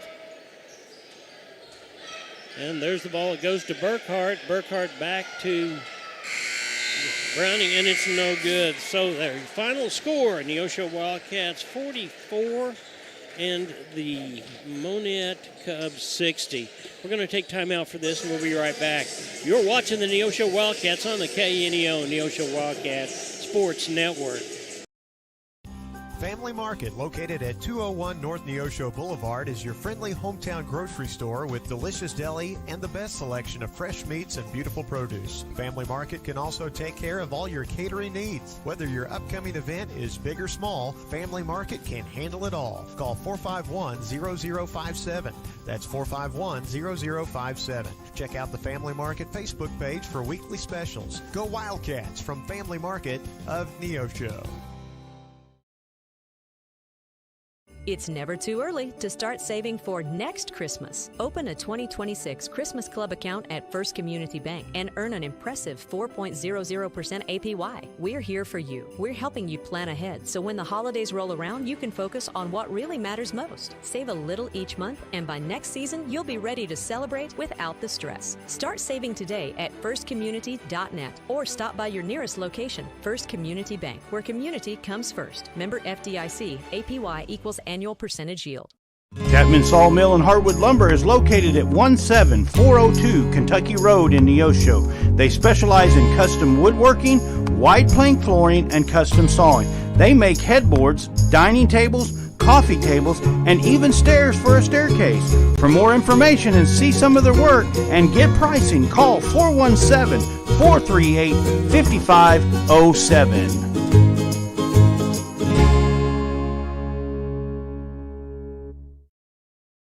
Compton CPA Group PC, located at 112 Northwood in Neosho, is a full-service accounting firm and is proud to support the Neosho Wildcat. Today's sporting event is being made available for your family by Chris Wright of Dig Right Equipment Rental, located just off Highway 49 at the Carterville exit by Casey's. Open Monday through Friday and Saturdays till noon with rentals of outdoor construction equipment and even attachments for your machines. Chris Wright of Dig Right Equipment Rentals is a proud supporter of today's game. 417-317-4995.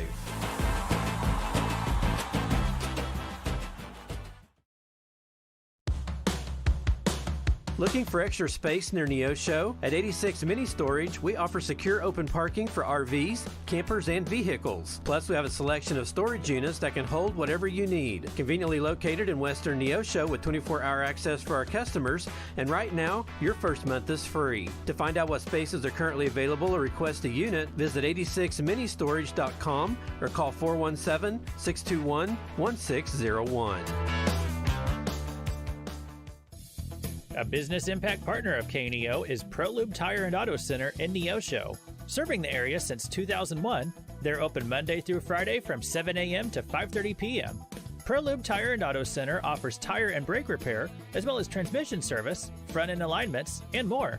Located at 49 in Neosho. For more information, 417-221-6795 or online at proluberepair.com. Southwest Missouri Bank in Neosho serves the Neosho area from 2 locations. They offer business banking services including checking and savings accounts, business loans, and electronic banking. Learn more online at smbonline.com. Southwest Missouri Bank, a proud sponsor of community broadcasting on KNEO, equal housing lender, member FDIC, where their slogan is Southwest Missouri Bank.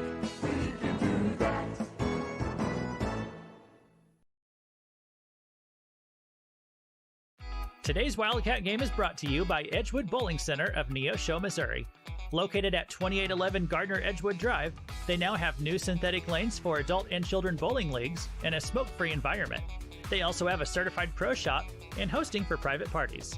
They offer Cosmic Glow Bowling on Fridays and Saturdays after 8 p.m. To learn more about Edgewood Bowling Center and their leagues for adults and children, the phone number is 417-451-4505.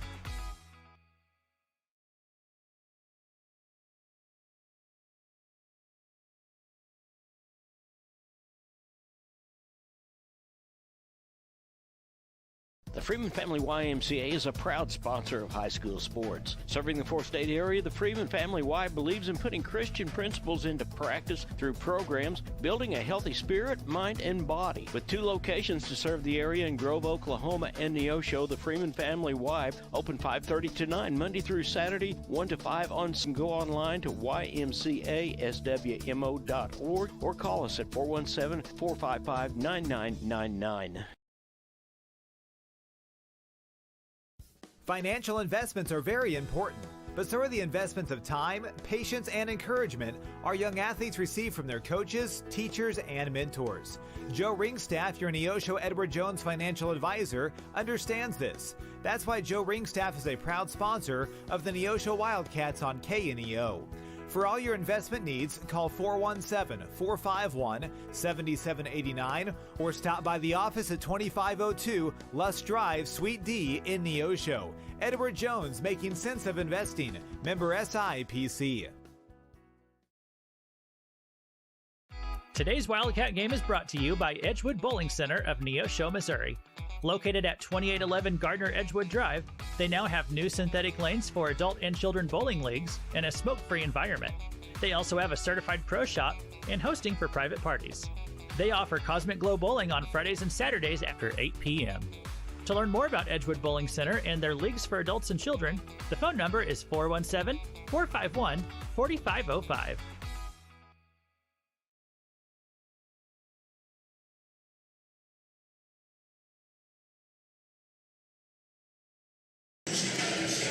And welcome back to Neosho Fieldhouse, where the boy Wildcats are going to be taking on the Aurora Hound Dogs.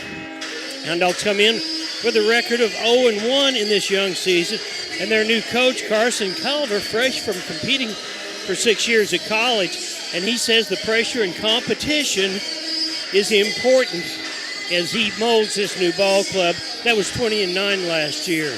And it's time now for Keys for the Cats. Keys for the Cats are sponsored by your State Farm agent, Eric Norris in Neosho.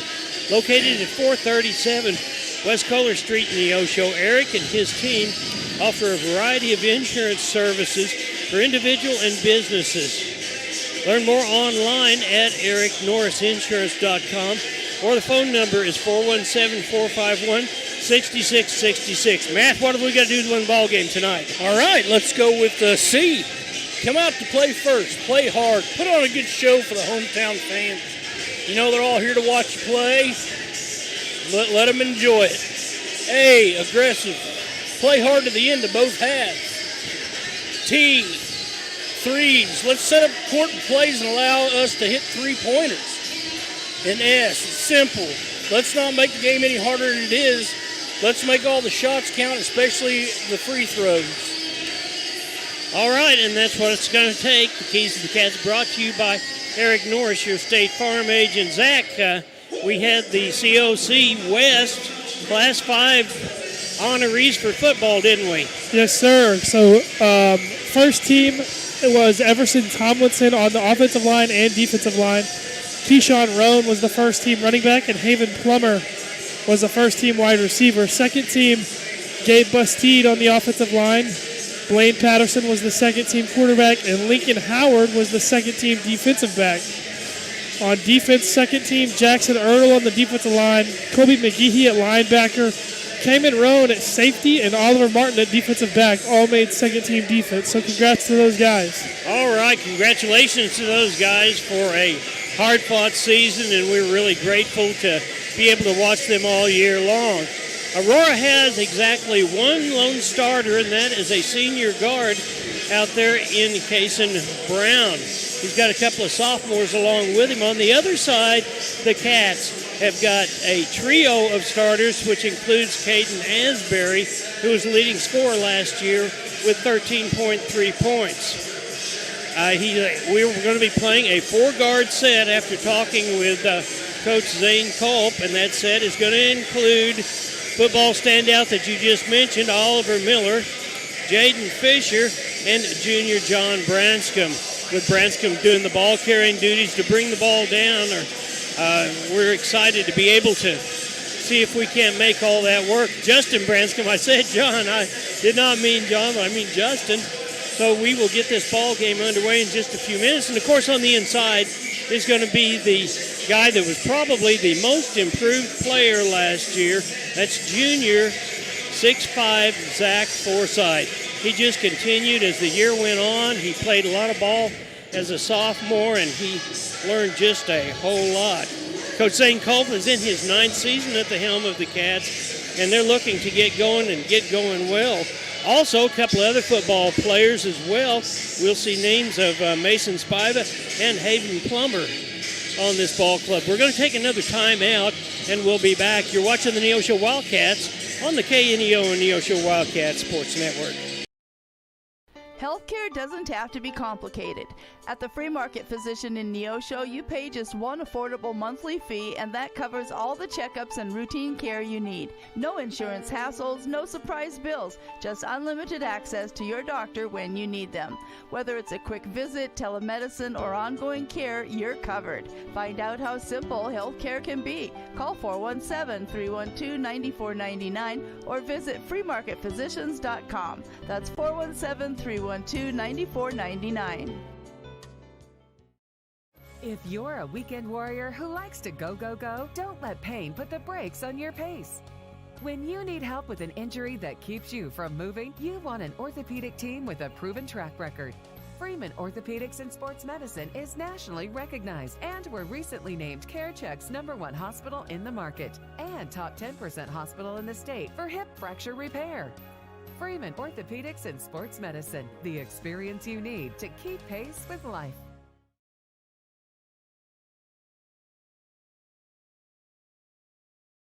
Well, but in case you missed the girls' ball game right before this, I know that it was a ball game that appeared to be a blowout, but our Lady Cats continue to come on. They played the best third quarter, I believe, defensively and offensively we've seen them play, don't you, man? Yeah, I know that the points matter, that the scoreboard matters, but what they did in the second half come out, it was a whole nother ball team. So I mean, you gotta take those small steps as you can and get better and better as you go. Yeah, most definitely. Let's go ahead. We've got about 1:39 left. Why don't you read the players for Aurora? We don't know their starters just yet. We'll find out about them as you do, and then I'll have Neosho starters. Okay, here we go for the Hound Dogs. Number 0, Logan Ross. Number 1, Aiden Ross. Number 2, Cooper Brown. Number 4, Deacon Fraze, I believe. Number 10, Thomas Lara. Number 13, Creed Kloss. Number 23 is Seth Sailors. Number 24 is Kason Brown. Number 34 is Sean Sailors. So it seems like we got some brothers on here. There sure are, yeah. You bet. All right, and for your Neosho Wildcats, coached by Coach Zane Culp in his 9th year. He's assisted by Drew Harmon and Brock Franklin. We'll be starting off with the junior, Houston Branscombe, and he'll be carrying the load as far as handling the ball. Then it's a senior, Jaden Fisher, number 1. Another, and probably the most athletic guy on the field, will be wearing number 3. Number 35 will be Zach Forsythe, and we're excited to get this ball game underway. There looks like that we're going to line up, and maybe we're going to have the honor our country once again at the beginning of this ball game. The officials are over there. The Lady Wildcats, as far as the cheering is concerned, are down here. It looks like there's 1, 2, 3, 4, 5, 6, 7, 10, 11, 12, 13, 14. We need to have them playing football, don't we? Yeah, okay. And the PA announcers is just about ready to announce the national anthem, and Aurora is coming out. The Wildcats are lined up there at the free throw line. And everybody is standing, getting ready to start. Welcome, fans, to Neosho High School for tonight's boys varsity basketball contest. We ask now that you please rise, remove your hats as we honor our nation by the playing of the national anthem.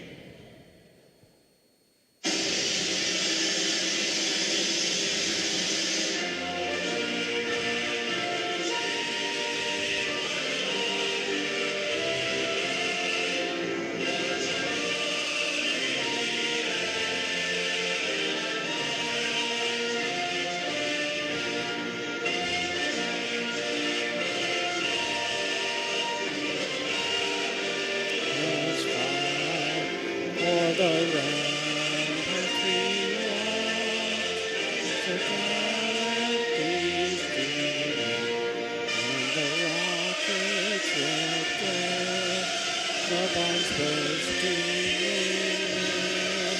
They proved to all that our flag was still there. Oh, say does that star-spangled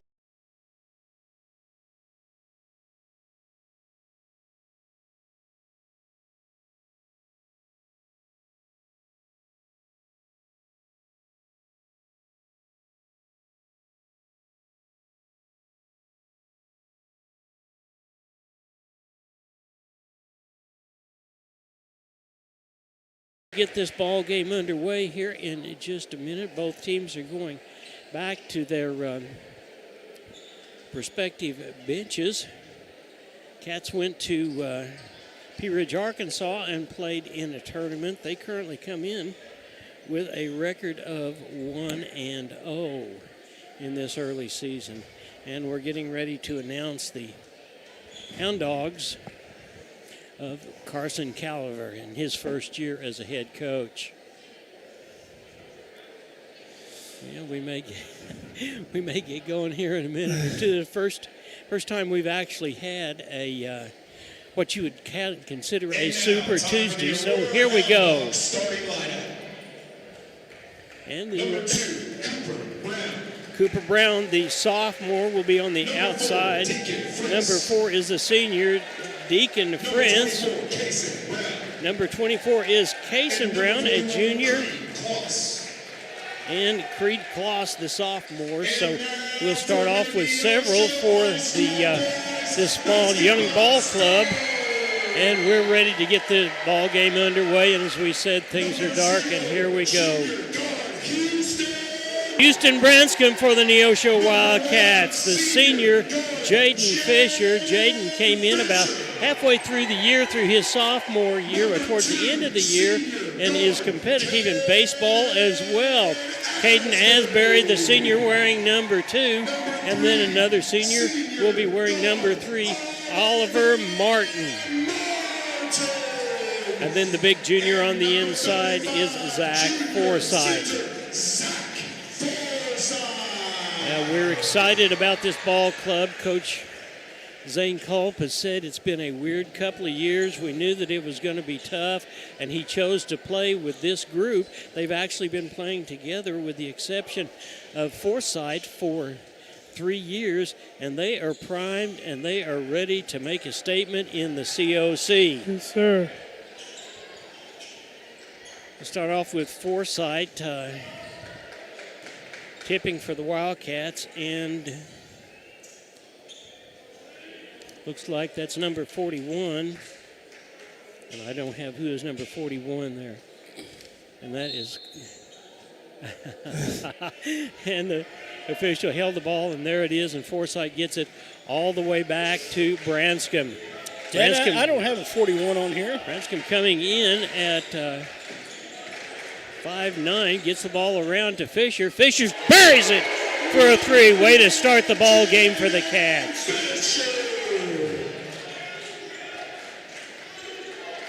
And number 10 is large, and it looks like it is going to be the Cats, a turnover for the Cats. And here comes Branscombe. Gets the ball over to Asbury. Asbury all the way down to Fisher again. Fisher is up and good. Just like that, Jaden Fisher has the first 5 points for the Neosho Wildcats. Here comes Laurie, brings the ball down across the timeline for the Aurora Hound Dogs. He's being guarded by Fisher. Gets the ball back out to the top of the key to Creed, I believe. And then number 2 gets in the ball game, and that is Brown. Brown back up at the top of the key. And this is a motion offense. That's what Coach Carson Culver has said that they would be running, so the Wildcats are going to have to be very, very patient. And it continues, and number 10 goes in. Fisher, and there is a put up by number 41. And that Creed Clarks. Creed Klaus is number 10. Those aren't the numbers that we have, but that's okay. We will figure that out. Ball gets into Zach, and he picks up 2. Nice pass in there by Fisher that time. So Creed Klaus bringing the ball down. And he stands at the top of the key. Number 41 comes up with a 3 ball, and it's good. That number 41 is Creed Klaus. So the score is 5-7. The ball gets in. Gets into Forsyth that time. And there was a foul on the play, and I believe it's going to be. Foul charged against Aurora's number 41, Creed Klaus. And that's his first foul. Zach Forsyth to the line, shooting 2. Forsyth to the line to shoot 2. He looks it over. There's the first one. It is up and bounces around, is no good. Cats took the early lead based on Jaden Fisher scoring 5, and then Forsyth picked up a couple, and then Aurora has come right back. There's the next one. It's up and no good either. And Klaus comes up with a rebound.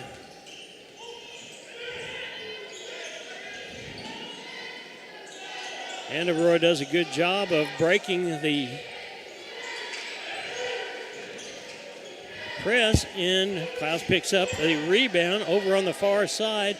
And that's number 2 that comes, Cooper Brown with a 3 ball. And just like that, Aurora is up over the Cats 7-8. And there's a foul. And that's going to be on number 24. And that is Kason Brown. Personal foul charged against Aurora's number 24, Kason Brown. That's his first. Team second.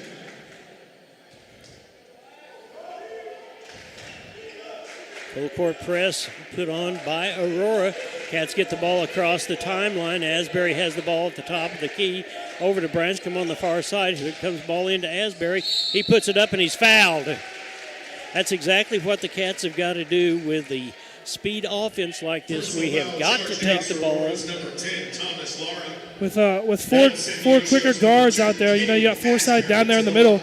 Get it to him when you can, but with the guards, you want to use your speed around this defense, especially – down here on offense, you see how quick they are from the Aurora side. So use your speed. I think we've got the advantage there. Yeah, we do. There's the first one. It's up for Asbury and good. And, we talked about it in the pregame, but I think we're going to be one of the better perimeter shooting teams in the area this year. Well, I think we will be, but once again, taking the ball to the cup is going to be vitally, vitally important. And we're seeing this here. Let's see if Asbury can finish it off, and he does.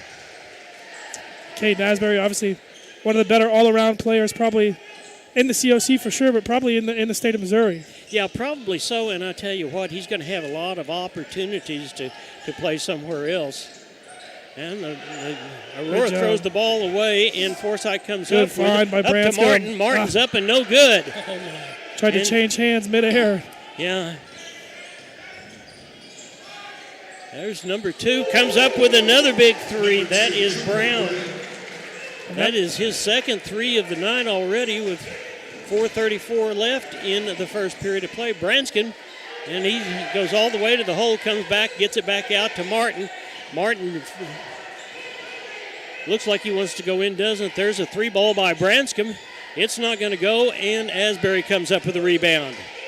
That's what the Cats have got to do. We have got to get the rebound, and Martin goes in for 2. Nice shot. Great job to create extra opportunities and convert there on the third one. Yes, it was. Score's tied up 11-11, 4 minutes and 15 seconds left in the first period of play. Fry's out. Deacon Fry's with the ball at the top of the key for Aurora. Aurora's probably going to do their best to show they've got just as much speed as we have. Coach Culp says that this ball club has the speed when it's necessary, but we can be very methodical when we need to. And there was a steal by Martin, and he comes up with 2.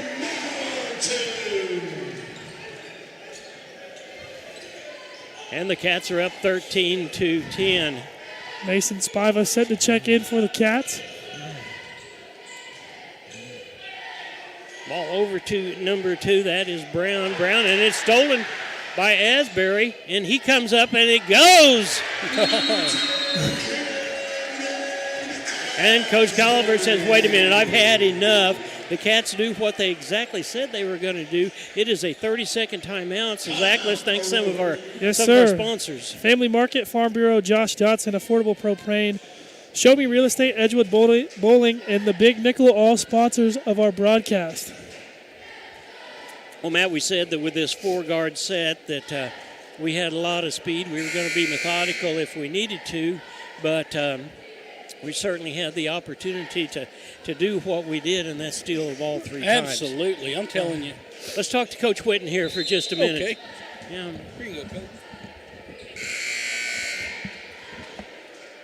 Coach, thanks so much for coming up and being with us. I know that's probably not the end score that you wanted, but our girls did some really, really good things tonight, didn't they? Yeah, we won the second half. Yes, we did. We got to put 4 quarters together, which has been kind of our struggle so far this season. Whenever we score 34 points in a half and then only 10 in the first half, it's hard to win. So. Yeah, it is. It's hard to win, but I tell you, the tenacity of those girls continuing to fight back and fight back, you've got to be really impressed with that. And I tell you what, they did not let the full court press phase them. No, and that was the first thing I said in the locker room. We could have rolled over at half and not come back out and work hard. But we did. We played good defense. We got to work on moving our feet a little better. Yep. There's another 3-ball by Fisher, and the score now is 18-13 in favor of the Cats. Hannah White, for a freshman, is coming on every day, isn't she? Yeah, she's going to be really good. She already is really good. We just need her to get a little bit stronger. I know she's working hard in the weight room, put on some muscle, and she's just going to get better every game. Yeah. Plummer into the ball game. He picked up that rebound that time, and it looks like there's going to be a foul. Yeah, and Jazz does just exactly what you expect her to do. Jolie came on, and our girls have been looking at free throws. We did a nice job with free throws tonight, didn't we? Yeah, we worked on those the past week in practice after we missed 29 against Seneca. So they knocked those down. We still got to finish, and hit some outside shots.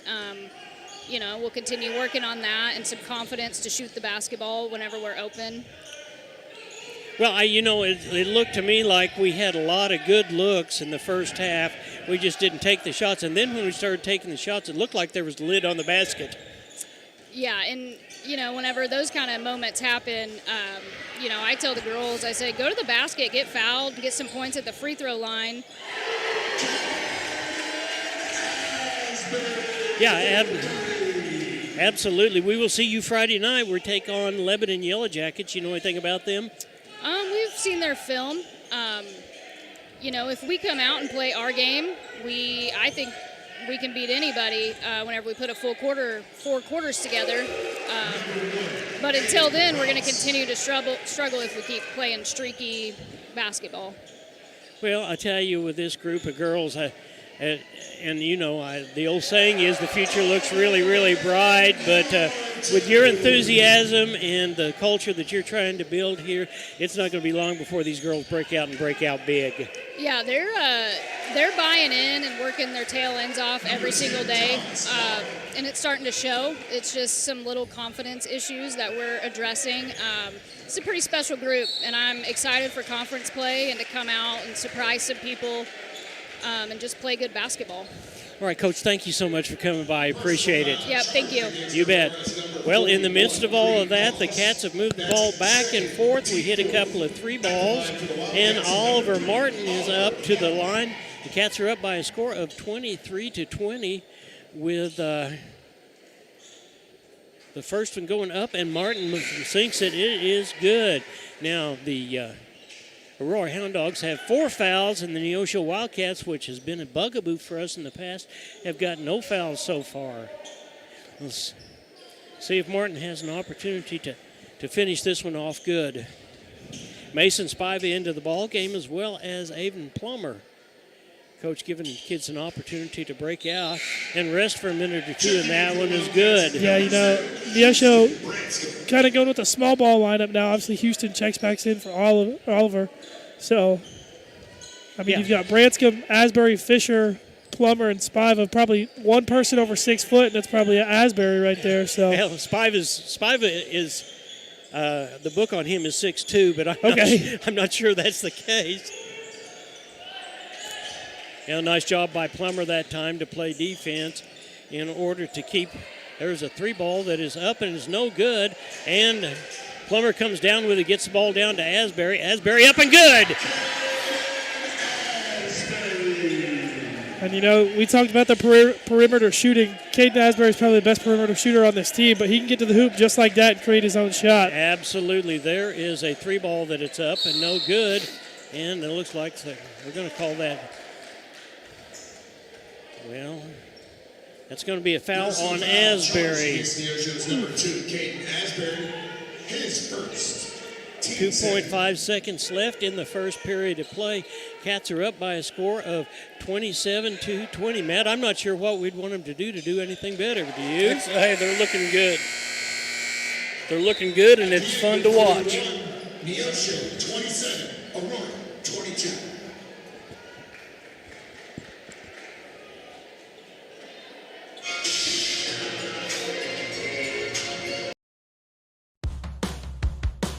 Looking for extra space near Neosho? At 86 Mini Storage, we offer secure open parking for RVs, campers, and vehicles. Plus, we have a selection of storage units that can hold whatever you need. Conveniently located in western Neosho with 24-hour access for our customers. And right now, your first... Going to be on Oliver Martin. That's going to be his first foul. Martin has 6 for the night so far. Going to the line is going to be Thomas Laura. Oliver Martin. That's his second, team first of the quarter. At the line shooting 2 for the Hound Dogs, number 10, Thomas Laura. The first one is up and it's good. Back into the game for Neosho, number 2, Caden Asbury. Caden Asbury in and Martin back out. Coach Culp realizing the speed that these guys have got, he's going to be have fresh legs in every opportunity he gets. The next one is up, and it's good. So with 7:35 left in the first half, the Cats are up by a score of 27-24, and there's a foul, and that is going to be on Aiden Ross. Number 1, Aiden Ross, his first, team first. And that is the team's first. Mason Spiva brings the ball in over by the scorers table on the other side. Branscombe gets it across the timeline, gets it over to Asbury. Asbury into Zach. And he's called for walking. Oh, my.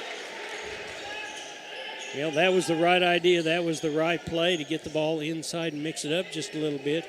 And, of course, Zach made good on it, but the official over there said that he carried the ball. Aurora back in their motion offense. The Wildcats playing a man-to-man defense, which makes that motion offense just a little bit tough sometimes, but doing a good job of it so far, being very disciplined. Brown on the outside has the ball at the top of the key, gets it over to Laura. Laura's the only senior in the ball club, and there is a 3 ball by 0, and that was Logan Ross, and it's picked up by Branscombe. Branscombe comes down across, gets the ball over to Spiva. Spiva back over to Aiden Plummer. Plummer over to Zach, and he picks it up. Great job by Forsyth. Take that extra dribble, gather yourself. And that's exactly right. And here comes Aurora back, and Cats are going to do everything. There's a 3 ball that is up and no good, and Asbury comes up with the rebound. Gets the ball over to Branscombe. Branscombe looks like he wants to take it, but he gets it into Zach, and Zach puts it up and good. Forsyth has 6 points now in the first half. Houston can usually nail that shot, but he saw the mismatch down low with Forsyth and decided to give it to him and get the easier shot. Yeah, he sure did. And Aurora's got the ball back out a couple more times down the court, and the Cats continue to put up the lead. It's going to make a huge difference. Laura with the ball up at the top of the key, and he's going to go for the goal, and he comes up, and it's no good, and Spiva comes up with the rebound. Spiva over to Well, a little bit of maybe theatrics there, but that was a 3-ball there by Asbury that did not go. Aurora comes back down, and there's a foul. Oh, that's a walk.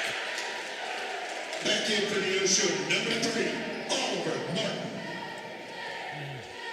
Yeah, Plummer's going to sit down. Yeah. He had some good quality minutes during that time. And the kid here from Aurora that just picked up the foul, started arguing, and the head coach said, "Hey, calm down. That's my spot to do that." Yeah, yep, exactly. And here come the Cats. Spiva tees it in to Branscombe. Branscombe across the timeline. We're setting up the offense over to Martin on this side. Asbury on the far side. Over to Branscombe again. Branscombe back out to Spiva. Spiva into rebound and up and no good. Cats just can't seem to get it. The rebound came into Martin and he went up. Forsyth had the rebound, but it would not go. 4:33 left, 4:41 left in the first half. Cats are up 31-24. Aurora with the ball on the outside, and Cats are doing a good job defensively to keep them from scoring. And there's a 3-ball that is up and no good, and the Cats pick it up, and nobody calls that scrum, so I guess it won't. And there was a 3-ball, but that time Martin picks up the rebound. Oliver Martin takes off push back it down. And there was no foul call there. Number 10, Laura, just stripped it from him. And gets the ball up, and there's a 3-ball that does not go. Asbury comes up with the rebound. Rebounds are key for the Cats right now. We seem to be getting the rebounds and making a huge difference. Branscombe almost at the half-court line at the top of the key. Cats are going to spread it out just a little bit. They get the ball all the way over to Spiva. Spiva over to... Oh, man. A no-look pass that time by Martin, and was almost out of bounds. In fact, Spiva was probably staying out of bounds. And there's going to be a timeout, a 30-second timeout, Zach. Let's thank some more of our sponsors. Access Family Care, 4 State Printing, the YMCA, Hillcrest Church of Christ, the Neosho Area Chamber of Commerce, and Zach's Car Wash, all sponsors tonight.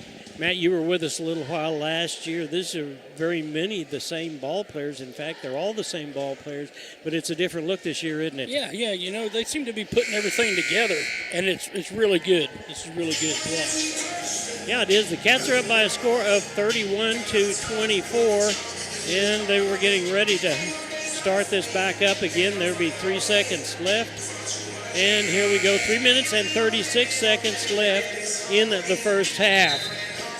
And you know, JB, you talked about pretty much the same team from last year, but I think this team has a little more depth than it did last year because your JV guys like Haven Plummer, Mason Spiva were ready for it, but they weren't ready for it last year. But this year they are. They've had the experience. You know, and in Mason Spiva's defense, he was hurt. He's been hurt during football season, and he came back, and he actually helped close out varsity-wise also. And Plummer was in there, had some quality minutes too. So, yeah, but you're right. And I think there is a jump shot from the top of the key by Lauren. It's a air ball, and it goes out of bounds. Coach Culp has, exactly to your point, has the opportunity to run people in and out that he hasn't had for 5-6 years. Yep. Yeah, Aurora's back in their half court. Here comes getting the ball into Zach, and he makes it. Another 2. Getting the ball into Forsyth is a key because we do have the 3-ball shooters that were out there. And this seems to be a great combination at this point. Cats are up by 9, the biggest lead they've had. And I'll tell you what, Aurora just can't make anything go. And there is a 3-ball, and it's good. Wow. And he'll get another opportunity for that as well. Asbury gets the 3-ball, and he'll go to the line to shoot 1. And off your point right there, you were just saying we fed the ball inside all night to Forsyth.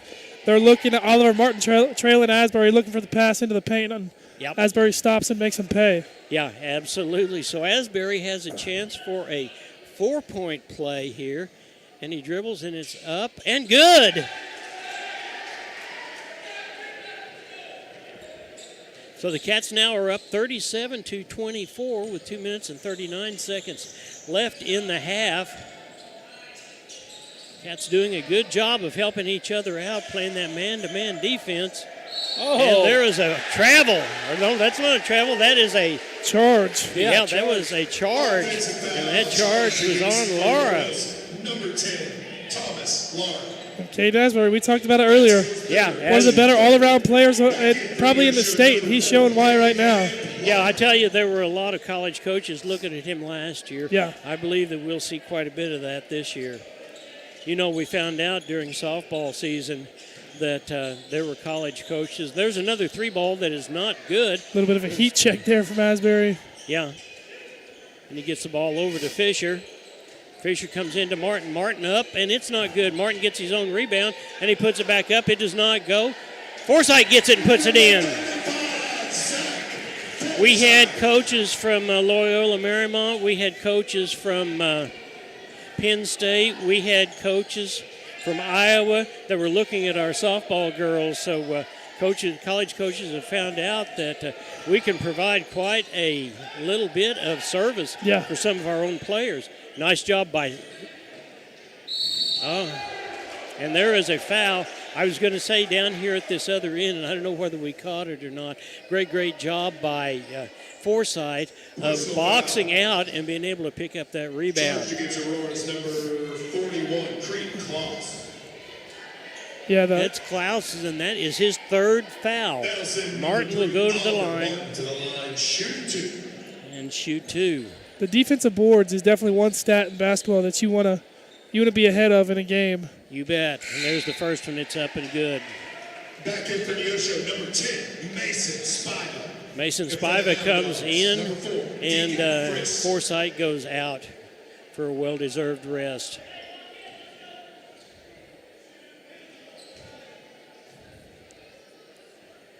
Martin's up. Second one is up, and it's no good.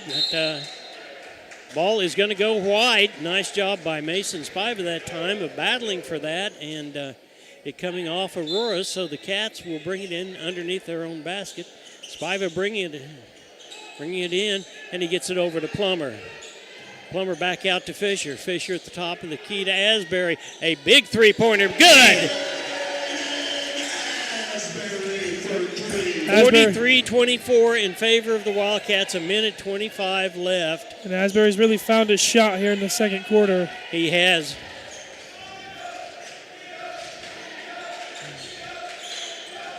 Kason Brown with the ball, and he gets it up over to number 1, who takes a shot, and that is Aiden Ross. Here come the Cats again, and the ball is good idea to get it to Spiva, but there was an Aurora Hound Dog right there in the way, and they got the ball back.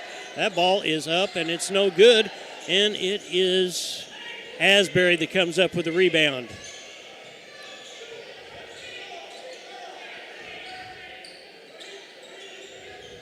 Spiva looks at a 3-ball. I mean, he did that last year a little bit along the way. And he's going to go to the bucket. No, he brings it back. And there's a ball going in, fed to Martin, and he can't make it. It seems like there's just a lid on the basket for Oliver Martin right now. Yeah. And Martin, with 25 seconds left, puts it up, and it's good. 45-24 in favor of the Wildcats. 16 seconds left in the first half. And the Cats are going to be content to just kind of sit back and let Aurora run the clock out, which is exactly what they're doing. And there is a shot that is an air ball, and that's the end of the half. So at the end of the half, Neosho 45 and Aurora 24. We'll be back after this. You're watching the Neosho Wildcats on the KNEO and Neosho Wildcats Sports Network. What does a culture of excellence look like? It looks like her, him, and them. It's where future educators, innovators, lifesavers, and global leaders call their home. It's a place where immersive learning environments can help empower students to command a future in their field. Come experience excellence at Missouri Southern State University.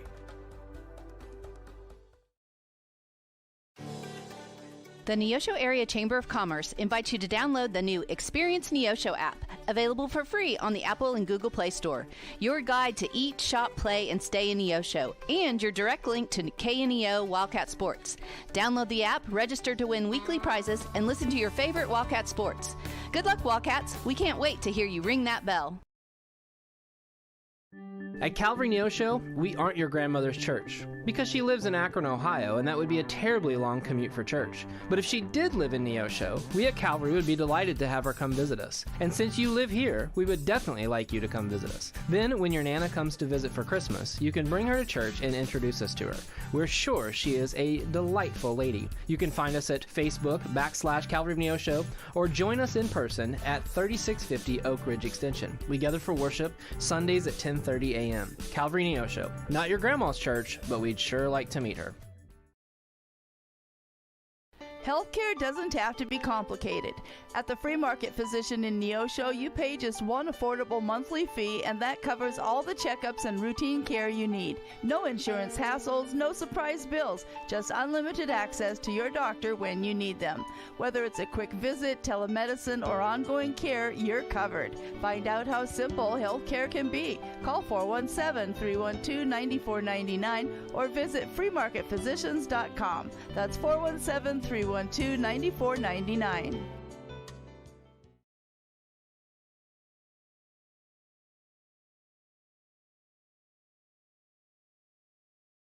Welcome back. It is halftime at Neosho Fieldhouse. The Wildcats are up. The boy Wildcats are up by a score of 45-24 over the Aurora Hound Dogs.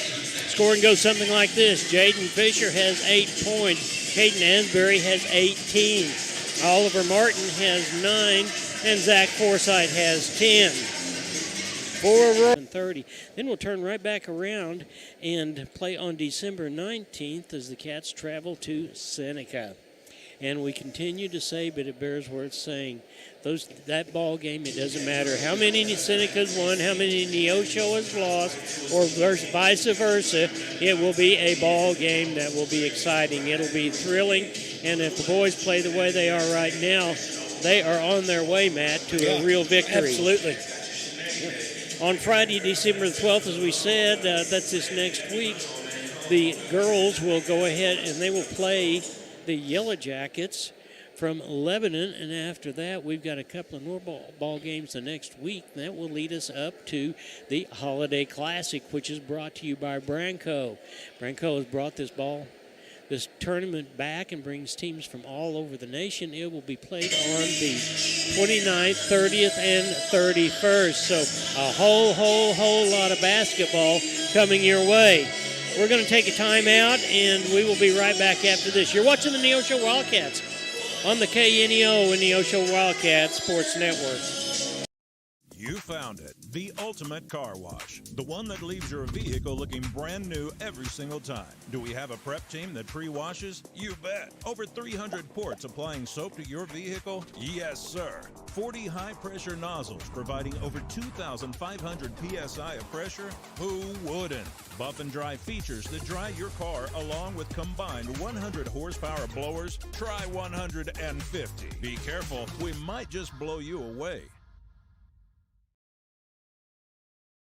Chapman Sawmill and Hardwood Lumber is located at 17402 Kentucky Road in Neosho. They specialize in custom woodworking, wide plank flooring, and custom sawing. They make headboards, dining tables, coffee tables, and even stairs for a staircase. For more information and see some of their work and get pricing, call 417-438-5507.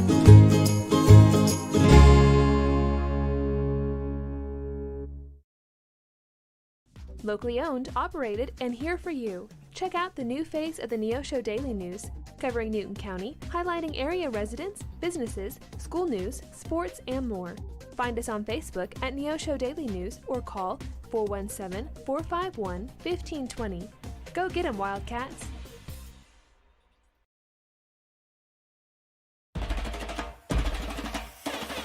Today's sporting event is being made available for your family by Chris Wright of Dig Right Equipment Rental, located just off Highway 49 at the Carterville exit by Casey's. Open Monday through Friday and Saturdays till noon with rentals of outdoor construction equipment and even attachments for your machines. Chris Wright of Dig Right Equipment Rentals is a proud supporter of today's game.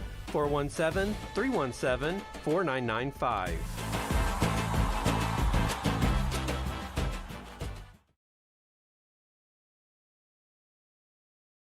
Well, it's halftime. There's about 3 minutes and 49 seconds left before we start the second half. The Neosho Wildcats are up by a score of 45-24. But, gentlemen, I don't believe I've seen a Wildcat team this hyped up and this ready to go. We're playing fastball when we need to. We slow the ball down a little bit. We get the ball on the inside, and it's almost like a football game when you run the ball up the middle and it opens up the outside. And then we've got Asbury out there. He's got 18 points so far in the first half. And then we've got other people at any given time. Fisher has got a couple of 3 balls. Branscombe is doing a really, really nice job, even though he has the ability, and he started as a freshman shooting the 3 ball, but as you said, he selflessly will look and see the mismatch and get the ball inside to Forsythe. Yeah, you know, when you have a group of boys that's played together this long, they're gonna know how each other likes to play in their bag and who can do what to the best of their ability. And you're seeing that tonight. Obviously, Asbury shooting the 3 ball. The whole team really shooting the 3 ball. But then you're getting it inside the Forsythe. You're letting Branscombe facilitate the offense. And then Martin just getting to the basket and creating his own shots and getting to the line. So like I said, when you got a group of boys that's played together for this long, played this many games together, you're going to see a really good team play really fast like this too. Yeah, really so. Matt, we saw Martin and his athletic ability on the football field. He was able to come up with the jumps in order to make the catches. In fact, he ran one back, and that's what got him that first team as a kickoff returner. But his athleticism out there, I mean, he literally can make his body do things I didn't think you'd make your body do. Yeah, you know, we definitely appreciate you listening to us, but you guys got to come out here and watch these guys. They're excellent athletes. It's been fun to watch. Just like I want to reiterate, everybody knows what everybody's doing. It's a really good time right now. And you guys have got to get out here and watch them play. Yeah, and there's a good crowd here tonight. I don't know if you can get down on the student section down there or not, but we've got a good student section here. We've got fans from all over. Down over there on the other side, we welcome the Aurora folks here. Absolutely. They made the road down the Monett folks as well. The road to be here, yeah. The Monett folks as well that made the trip for the girls' game. You bet. So, and it's a great evening for basketball. We'll look forward to the return of Jim Jackson. But right now, guys, I'm kind of enjoying what we're doing. Yeah. It's pretty nice, isn't it? By the way, Jim will be back with us, not this next week, but after we play the Yellow Jackets, but he'll be back with us when we go to Seneca and then when we go to McDonald County. And, of course, during the holiday classic, it's going to be a great time for a lot of basketball in Neosho. Which is a great time. Like you were saying earlier, get out here and come watch these boys. But if you can't make it to any of the Neosho games, I'd make sure you make it to the Holiday Classic for sure. You bet.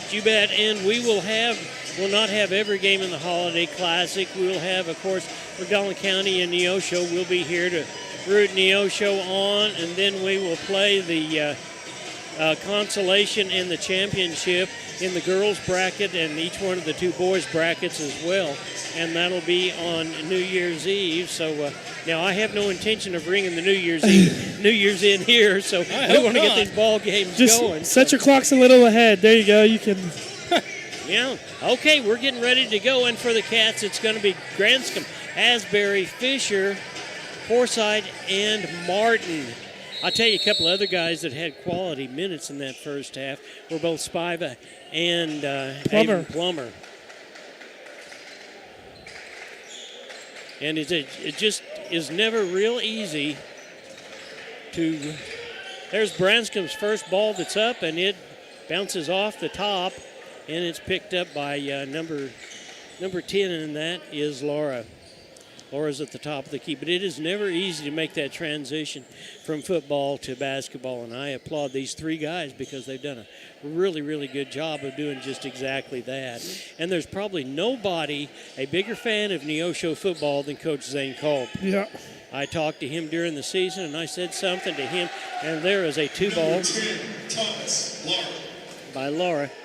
I would say something to him. He said, hey, we got to get football over with first. I don't want to do anything that is going to disrupt the football. And there is a turnaround jumper by Oliver Martin. And Martin kind of didn't even float that one up there. He kind of just threw it straight at the backboard and rattled it home. Yeah, that almost looked like a line drive, didn't it? It did.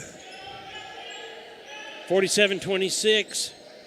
Cats up, and I would imagine we will see this motion offense by the Aurora Hound Dogs the rest of the night. And Laura is up, and he puts the ball up. It does not go, and Asbury comes down with the rebound. And he's going to go all the way himself and he puts it over to Zach Forsythe. And nice no-look pass by Asbury that time. The selflessness right there by Asbury to give that to Forsythe. Yeah, it was.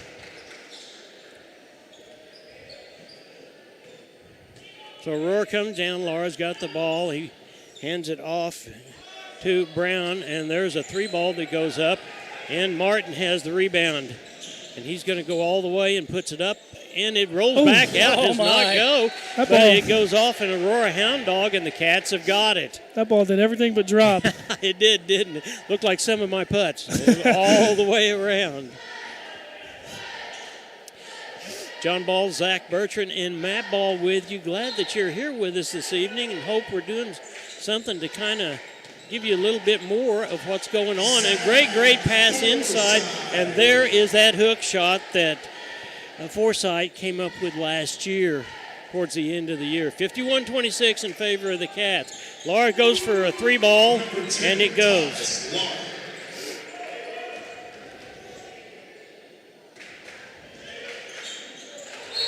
And there is a walk. Yeah.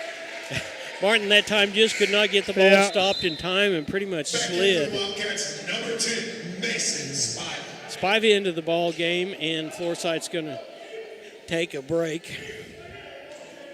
And, this all-guard lineup has kind of been when we go on these runs and start hitting shots and make the big plays. Yeah, absolutely. And it has always kind of been that way. Neosho's game has always been kind of run and gun, and it feeds right into Coach Culp. And, one of the big guys that did that was one of his coaches, Brock Franklin, for years. And there's a nice jam by Branscombe that time. And he's going to come all the way down and put the ball up, and it doesn't go. Oh, man. There was no Cats underneath the basket at that time, but Branscombe hurries around to get back. And he gets back down, and Aurora. And it looks like there is a foul. Like a push-off called maybe on number 4. Checking in for the Wildcats, number 4, Hagen Plummer, and number 24, Cohen DePoe. Cohen DePoe, a new name. Yeah. Checking in. Yeah, Cohen DePoe in the ball game for the Cats. Another set of legs that could be really, really helpful going down the stretch. 4 minutes and 41 seconds left. Cats up by a score of 51-49. Ball over to Spiva. Back across. Back across to Martin. No good. DePoe gets the rebound. He puts it back up and it's no good. And here come the Hound Dogs, and they have a man wide open, and that is number 2. That is Cooper Brown. Here come the Cats. Asbury stops and pulls up for a 2. 53-31. We keep this kind of score. We'd trade baskets with them all night long, We sure would. Great job by Plummer to keep his feet. Yeah, Martin comes up with a rebound that time. And he's going to pull up short and put it up and good. Oliver Martin showing his shot here in the third quarter. Probably one of the best pull-up shooters. Yeah, he really is. And there is a basket, and that is going to be good. And it's going to be end one for Laura. That personal foul is charged against Neosho's number 4, Haven Plummer. That's That his is first. Caden Plummer's first foul. And in for Neosho, number 0, Houston Branscombe, and number 35, Zach Forsyth. Clayton Branscombe back in the ball game. Keeping it Asbury clean. and Oliver going to take a break. Laura to the line. He will shoot one, try to finish the old-fashioned three-point play, and it's good. 55-34 in favor of the Cats. All down to DePoe, and got away with a little bit of a walk that time, but got the ball out to Branscombe. Branscombe over to Spiva. Spiva drills out to the top of the key. It's the ball inside to DePoe. He turns around and puts it in. Cohen DePoe, sophomore, I believe, correct? Is he a sophomore? Yes.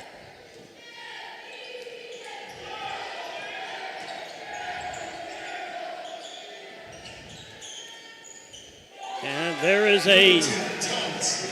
there's another two by Laura. He has taken over pretty much for the Hound Dogs, but the score is 57-36 in favor of the Wildcats.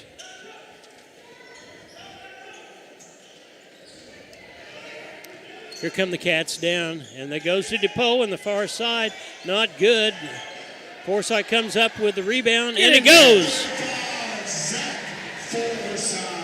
And Laura trying to draw a charge there on Forsyth, but there was a walk that they got away with. Forsyth comes up with a rebound. Here comes Branscombe.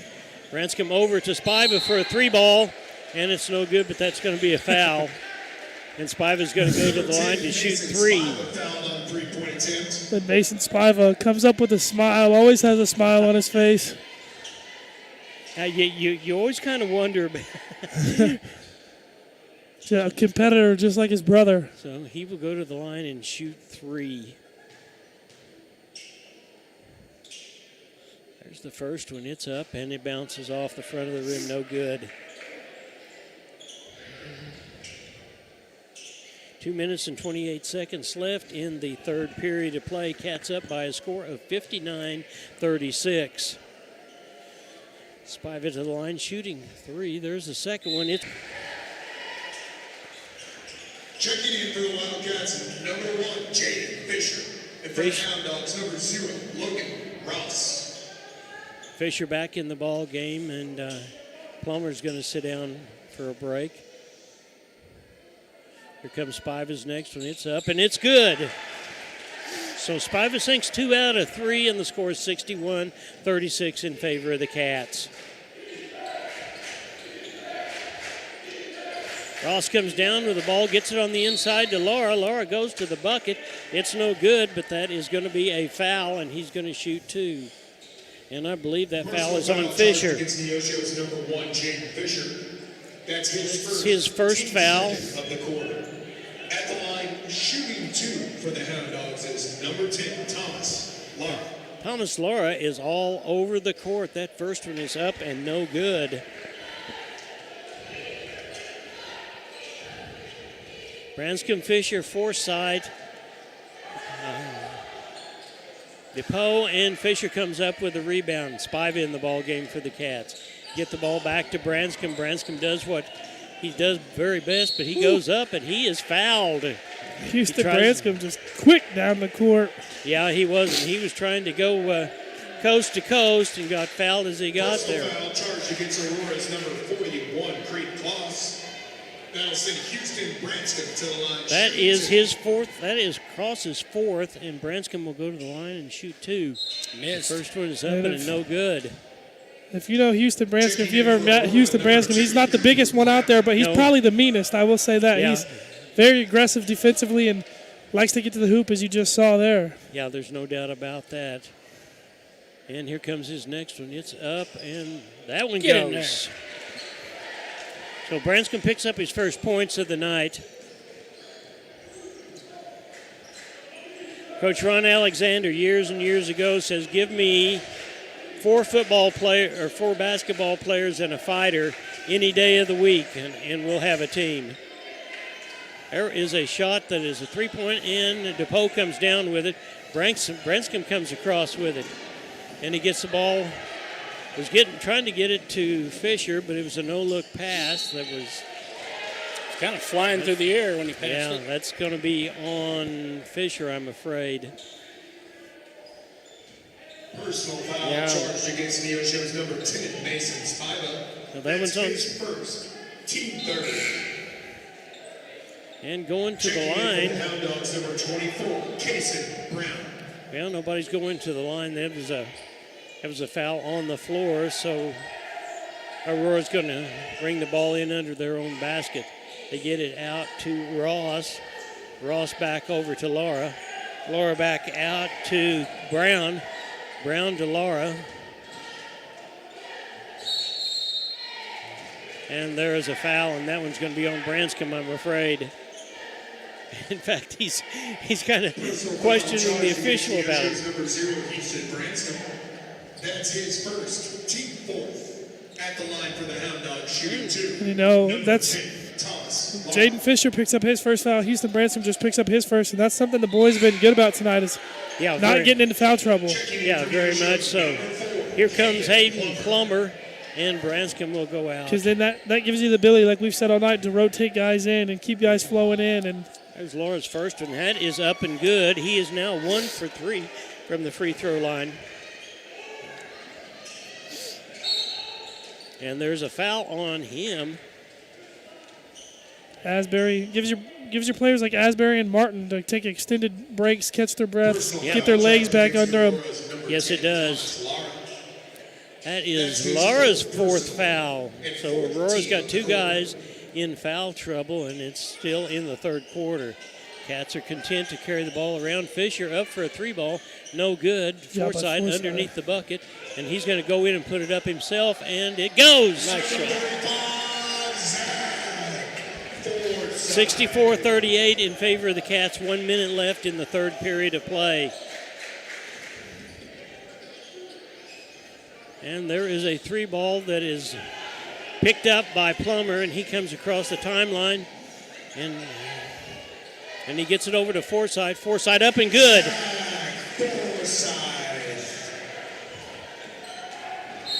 And Spiva gets a reach around. Personal foul charged against Neosho's number 10. That's his second one. Spiva, that's his second. And that is 5 team fouls for Neosho. 24, Casey Brown to the line, shooting 2. Here comes Wyatt Sexton, the junior, into the ball game for the Cats. And there's the first one that is up and good for Brown. Coming in for the Wildcats is number 11, Wyatt Sexton. Sexton comes in for Spiva. No, he doesn't either. I think he comes in, and that was the second one. It's up and no good. And there is a foul, and that is going to be on Sexton. So that'll send. Foul charged against Neosho's number 11, Wyatt Sexton. That's his first. Sean Slayer to the line. Shooting 2. 2 shots for number 34, Sean Sailors. The first one is up and no good. The Sailors just into the ball game to begin with, as was Sexton. Sexton picks up the foul, and Sailor gets an opportunity to get on the scoreboard. Here comes the second one. It's no good either. And that is going to be a foul on 0. And that is Logan Ross. And the Cats will come forward. And now Sexton comes down to this end, and he will get an opportunity to shoot 2. Guys, I don't know, but the crowd just got a little louder, as you could tell, and everybody's waiting, because if he makes one of these, it's 67, and I don't know if you guys keep up with any of that, but the new thing is this whole. You'll probably hear the loudest yell of the night when he makes one of these. Could very well. And here, standing there, 66-39, and this one is up and good. And so Wyatt Sexton gets on the board. And Aurora with 29 seconds left, and there was a walk. So the Cats will pick up the ball, and they will come down with 28 seconds left. Spiva gets it in to Plummer. Plummer taking his time, back to Spiva across the timeline. Spiva looks like he's drilling, but he gets it to DePoe. DePoe comes over to Plummer. Plummer to Spiva. There's a three ball.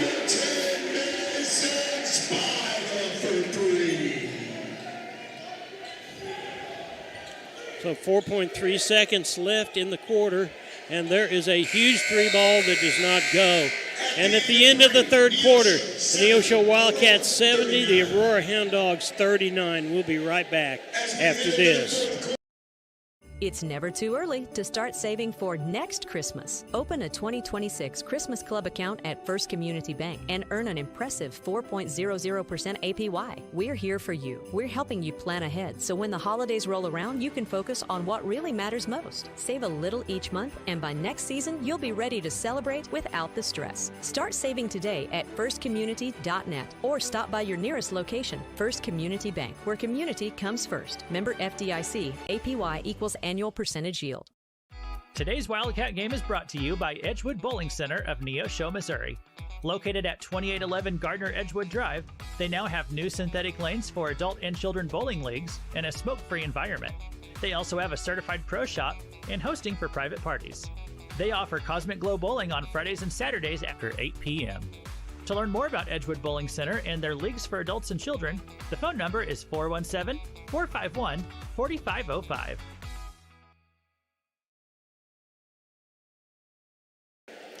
And welcome back to Wildcat Fieldhouse, where the Neosho Wildcat boys are handling the Aurora Hound Dogs by a score of 70-39, and we begin the fourth quarter.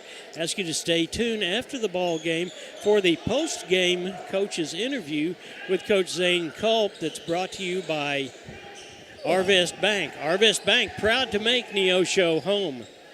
Aurora's got the ball, and they're taking a little bit of time off the clock, trying to pass the ball back around. That motion offense has changed just a little bit, and it's not near what it was. Looks like that there's two or three of their people that are in foul trouble, and maybe they're going to be very content to run some time off the clock, and I bet the Cats are going to be content to do that as well. Yeah. Yeah, the ball goes over to Laura. Laura's up at the top of the key. Back over to Brown. Brown over to Laura for the three ball. And it does not go, and he does not get the call. Forsythe comes down. Nice move by Forsythe. Oh! That was a play. Forsythe put the ball behind his back. It was a nice throw out from Asbury, and the Cats are up 72-39. Big man showing he can do what these little guys do. There is a huge three ball, and Forsythe comes up with the rebound. And he gets it to Branscombe. Branscombe gets it over to Fisher, and the Cats score again. Hey, guys, it's getting fun to watch now. Yeah, it is. It's a lot of fun. It's been a long time since we've seen a Wildcat team score like this, but Coach Zane Culp doing exactly what we know Zane Culp to do. He's going to bring in he's going to empty the bench before it's over with. You're rightly so. Aurora's still trying to run the ball around, trying to open up for the three ball. At this point, that's about the only opportunity they have left. And Laura fakes the three ball, and he stops right in the middle of it, and there's a foul, and it's going to be on Branscombe. I want to give a shout out to the people in Goodman, the good folks in Goodman, Missouri. Yeah, the Christmas parade is going to be this Saturday, so if you haven't got anything else to do, come on down to Goodman and see that Christmas parade. It'll be a good time. Well, we've got Sexton, Spiva, Plummer, and looks like DePoe that's over there, and that's the first one up for Laura, and he makes that one. Number 10, Mason Spiva. Number 4, Haven Plummer. Number 11, Wyatt Sexton. And number 24, Cohen DePoe.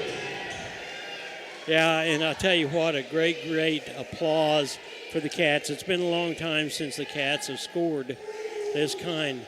Laura's up with the second one, and it's no good. Spiva comes down with the rebound. gets the ball out to Branscombe. Branscombe brings it across the timeline. Spiva on the far side. Ball back out to Branscombe. Branscombe over to DePoe. DePoe into Sexton. There's a 3 ball that is up and no good, but Plummer comes up with it and gets a rebound, and there's a foul. Looks like that foul is going to be on Sexton. Charged against Neosho's number 11, Wyatt Sexton. That's his second, team second. It's his second. 4 minutes and 36 seconds left in the ball game. Here's Brett Wilson, a junior, checking into the ball game, and Branscombe is going to take a well-deserved seat. So here we go. 4 minutes left in the ball game. The Cats have pretty much got this one in hand. And there was a nice pass on the inside over to number 2, Cooper Brown. He picks up 2. The score now 74-42. Ball over to Sexton. Sexton inside to Spiva. Spiva over to Plummer. Plummer up, and it's no good. Everybody's going for it. Finally, we're going to call a foul, and I believe the foul is going to be on... Personal foul charged against Aurora's number 10, Thomas Lara. That's his 5th. Team first for the quarter. That is Laura's out of the ball game. And Lara, the referee was holding up 5, as in that's his 5th personal, and he reached over and gave him a high five. It was pretty funny. It was. Gave me a good laugh. Brett Wilson is up to the line, and he will shoot 2. There's the first one, and it's not good. Coach is telling him, he's saying, even if that free throws have been so vitally important to this Wildcat team, Coach is standing up and doing a little coaching on his own about making sure that we make the free throws. Yep. Wilson's second one. This one's up, and it's no good either. And the Cats come up with the rebound. Number 20 is Abram Rogers, a sophomore that's in there. He's going to be... and then number 22 as well. Yeah, yes, it is. Number 22 is Ethan Holden. That's right. So we're getting some kids in that are getting some what we used to call Friday night experience. You can't call it that anymore. Tuesday night. Yeah, Tuesday night experience. And that goes. Yeah. And he'll go to the line, shooting one. 76-42, and Wilson will go to the line and shoot one more. And great job by Rhett to get his guy up in the air and yes, it was. Step through and finish. Yeah, it was a nice head fake, wasn't it? And that one does not go. And that one goes because everybody was just standing flat-footed. So Sexton says, hey, I can do this. So he does. Sometimes those are the hardest shot to make when you're standing right there alone. Yeah, it is. And so 78-42, there is a minute 34 left in the ball game.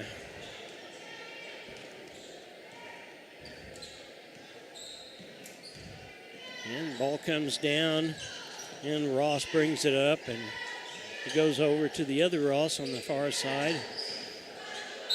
There is a foul, and that's going to be on Rhett Wilson, I believe. Personal foul charged against Neosho's number 30, Rhett Wilson. And Logan Ross will go to the line. Well, no, he won't either. They will have the ball out. There's not.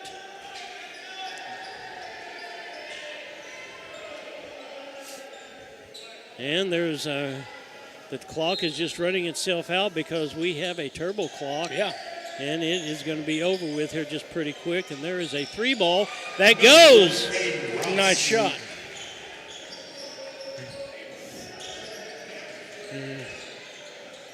What a great way to start the season, or the home season for the Cats. To be able to have a turbo clock and be able to end this ball game. Oh, nice job that time by number 22 who was in there and made the stuff. That was Ethan Holding. And that, since the clock continues to run, we'll be lucky to get these 2 foul shots off. There's the first one that's up, and it's good, and that is by number 33, and we don't have his name on there, so there's the first one. And there's the second one, and it goes. 33, and that's going to be the ball game. That is Eli Bigham. Eli Bigham, okay. Aurora 46, Neosho 78. Thank you for attending tonight's contests.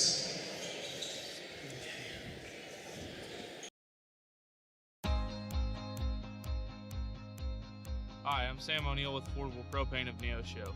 From setting tanks to refilling them, we offer a full spectrum of service to meet your every need. We serve Neosho and surrounding areas, and we are committed to giving you better service at better prices.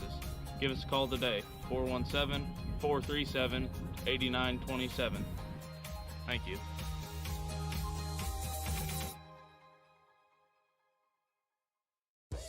Tally Tire at 18152 East Highway 86 is a proud supporter of local high school athletics. Tally Tire is your full-service car and truck headquarters. They carry name-brand tires such as Nexen, Mastercraft, and Uniroyal, ATC camper shells and bed covers, and do oil changes and tune-ups. Call Tally Tire today for all your automotive needs at 417-451-0457 or online at tallytire.com. McKay Quality Roofing is a proud supporter of KNEO Radio and the Neosho Wildcat Sports Network. They're located in their offices at 811 South Neosho Boulevard. They specialize in roof removal and replacement of residential and commercial properties. In order to serve you better, they have offices in Neosho, Cassville, and Grove, Oklahoma. Call McKay Quality Roofing at 417-455-3326 for a free quote, or go online at McKayQualityRoofing.com for more information. Go Cats! A proud supporter of local high school athletics is Numac Electric.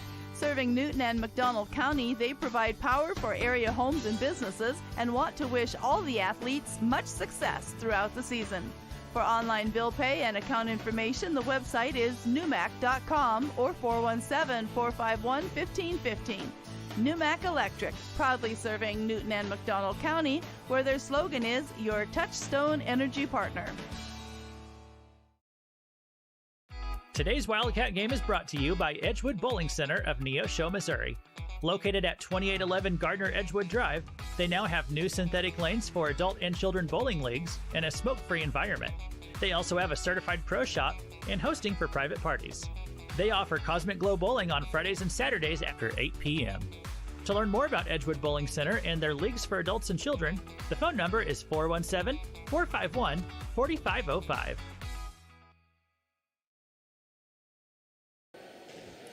And welcome back. The ball game is over with the Neosho Wildcats winning by a score of 78-46. We'll hang in here for just a little while we wait for Coach Culp to come in, but let's talk about scoring. Houston Branscombe had 1 point, but he is so selfless. He did such a great job of bringing the ball down. That 1 point was hard earned. Jaden Fisher had 8. Caden Asbury had 20. Oliver Martin had 13. Zach Forsythe had 22. Mason Spiva had 2. Wyatt Sexton actually had 3. Cohen DePoe had 2. And then Rhett Wilson had 2. For the Aurora Hound Dogs, they were led by Cooper Brown, who had 12, and Thomas Laura, who had 18. Klaus had 7. He fouled out of the ball game. There were a couple of them that fouled out, and that pretty much finished the ball game. The Cats start off with their homestand and do a great job, and I see Coach Culp is going to head up this way in just a minute, so let's take another timeout. You're watching the Neosho Wildcats on the KNEO Neosho Wildcats Sports Network. Forbes asked, and the people answered. Missouri Farm Bureau Insurance is one of America's best insurance companies. Forbes recognizes what our customers have known for generations. We are committed to protecting families and the lives they've built. For auto, home, life, and business protection, call Missouri Farm Bureau Insurance. We've got Missouri covered. I am Josh Dodson with Missouri Farm Bureau Insurance Services. If you're in Missouri, I'm for you. At Arvest Bank in Neosho, we believe in the power of serving others, from small businesses to agriculture. Whether you're looking for someone to help manage your mortgage or an expert in wealth management, we got you covered. You deserve a financial partner who cares and who helps you reach your financial goals. Arvest Bank, Neosho, proud to call Neosho home. Coach Culp, congratulations on a great win and a great way to start Neosho's home basketball season. Yeah, the boys played really well, in lots of different aspects, but, it's always good to show up for your home crowd on the first one, and like I preached to them, leading up to the game, we just want to do it with playing great basketball, and then the fun moments the crowd wants to see will just follow after that. And I thought we scored it well, but we didn't play great in that first quarter, especially defensively. And then we essentially held them to the same amount of points the rest of the game as we did in the first quarter, and sure did. Went on an 18-2 run in the second quarter, and that was a nice response. So.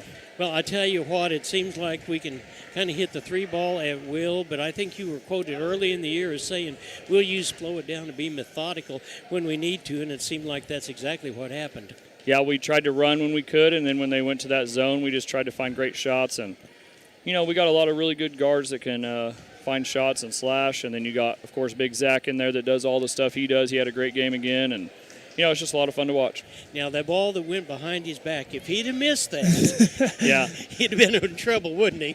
Yeah, Zach, I've never seen him do anything flashy in his life, so I was just more surprised by he did it. But, man, it looked like he could do it. He has a lot of touch, and he can do a lot of good things with the basketball, so it actually didn't surprise me that he could do it. It just surprised me that he did do it, but he kind of needed to, so it made sense, and he's very fundamental, and that was a fun play for himself and his teammates. Well, again, it was a great victory. We had 4 guys in double figures, which is what we want to have, and we had a chance to get some of the other guys in. I know there's been years that it's been pretty sparse, and you've had 5, 6, maybe 7 ball players. We've got a lot of kids that are excited, want to play ball, and fall right into the flow of things, don't we? Absolutely. It's fun coaching that way, too. You don't have to worry about who's on the floor. You just worry about what you're doing on the floor, and you can just play different guys and play different people for different things you need, and they all came in and did a great job. All right, well, we go to Seneca next, right? No, we go. We are in the P Ridge tournament next week, that's and then we have Monett at home a week from today. And so, then we go to Seneca. Then we go to Seneca. That's right. Can you that's right. see my anticipation? Yeah, that's right. Going to Seneca is always fun, so that'll be a battle. But yeah, we're going to the P Ridge tournament Thursday. We played 8:30 against Heber Springs. They look like a really formative opponent. We're excited for it. All right. Well, let me talk to some of these other guys here for a minute. Congratulations on a great win. Thank you. Yeah. Yes, sir. All right, Mr. Asbury. How's it going? Congratulations. Yes, great victory Thank tonight. you. Yes, sir. Did you ever think we were in trouble? Oh, never. I always believe in the guys. We put trust in the coaching staff and everything we do at practice, so we weren't really worried, but we knew we could do a lot better than what we were doing, so that's what really stunned us. Well, Fisher hits a couple of three balls. We were ready to go home, weren't we? Yeah. Oh, yeah, he gets us going. He's just a guy. He puts a lot of time in on the gun, and so we expect him to make those shots. Even when he doesn't think that he's hitting, we know that he can hit those shots, and so we're just glad he did. Well, it seems like this ball club, and we've said it before, and you've been part of a ball club that's done in the past. This is among the most unselfish ball clubs I've ever seen. Oh, yeah, we just love playing with each other. We played since last spring when the season ended. We were ready to go for next year. We just love each other. We talk positive. I've never heard anybody say anything negative. We just love playing with each other, that's all. Well, it was a great victory tonight. Hey, in front of the hometown fans. Yeah. It doesn't get any better than that, yes, sir. does it? Yes, sir. All right, let me talk to Jaden for thank just a minute. Congratulations. Mr. Fisher, you came in your sophomore year right at the end of the year, and you have been a real attribute, not only on the baseball field, but basketball field as well. Congratulations on a great ball game tonight. Thank you. Yeah, it's pretty exciting to be able to play with these guys, isn't it? Yes, sir, it is. We grew up playing together, and then I moved away for a couple years, came back, and it was just the same group whenever I got back. Yeah, it is. It's absolutely the same group. But I tell you, playing with these guys as many years as you have, there's probably a little bit of pressure to make sure that you play up to standard and what they can do, and you sure did it tonight, didn't you? Yes, sir. Yeah. Okay, did you ever think we were in trouble in this ball game? I mean, at the beginning of it, a little bit, because they were hitting some pretty tough shots. But I felt once we got going a little bit, then I started calming down a little bit. It felt good. Well, I tell you, they've got that motion offense going on. We played man-to-man. That's what I saw was man-to-man. That motion offense like that takes a lot of energy from us defensively, doesn't it? Yes, sir, it does. Yeah. So we just work on it every day in practice. We do a bunch of drills to help us stay conditioned for that and stuff like that. All right. It seems like we're hitting the free throws this year. We had a little trouble with that last year, didn't we? Yeah, that is true. Yeah, and we didn't really have anybody in foul trouble, I don't think, did we? Branscombe had 4 maybe.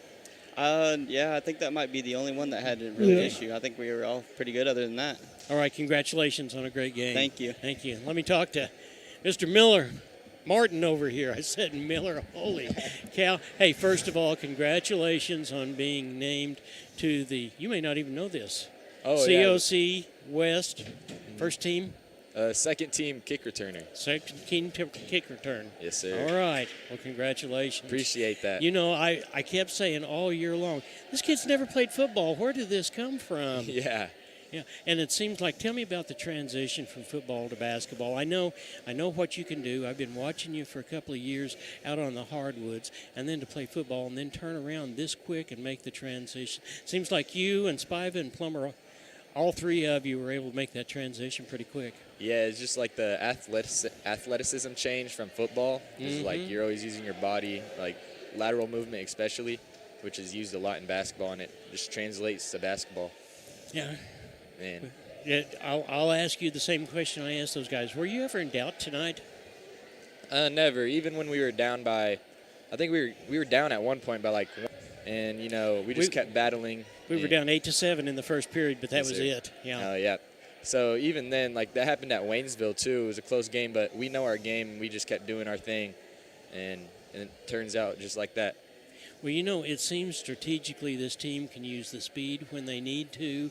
We took a lot of passes. We're a great defensive ball club, but we make the other team pay when the opportunities come up, don't we? Yep, yes, sir. Yeah. And that's just something we work on, like our pacing and everything, just taking better shots. And the program has changed, like, a whole bunch. Like, Colt's doing a great job.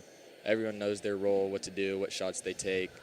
And it's just like a whole different program since It's been a long time since we've scored 78 points. Yes, sir. Yeah, 25 points and however many they had in the first quarter. On pace to 100, that's a lot.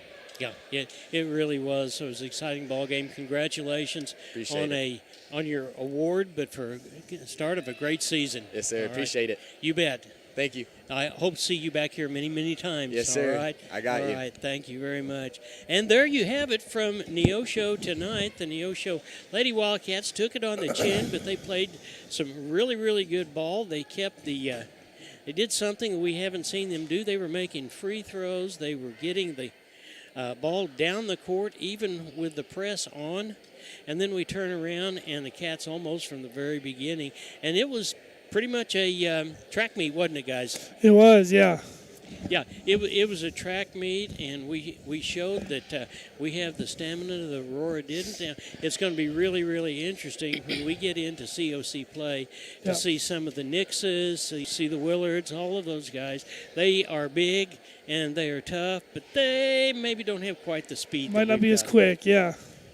Yeah, so we're excited. So we will leave you from here once again. The boys win it 78-46 for Zach, Matt, and John. Till we see you on Friday night when the girls take on the Lebanon Yellow Jackets. Go Cats! This has been a live production of KNEO Sports. This broadcast may not be reproduced or retransmitted without the express written consent of KNEO Sports Network. This has been a sporting outreach of KNEO Sports Network, reaching into communities to make a difference for eternity.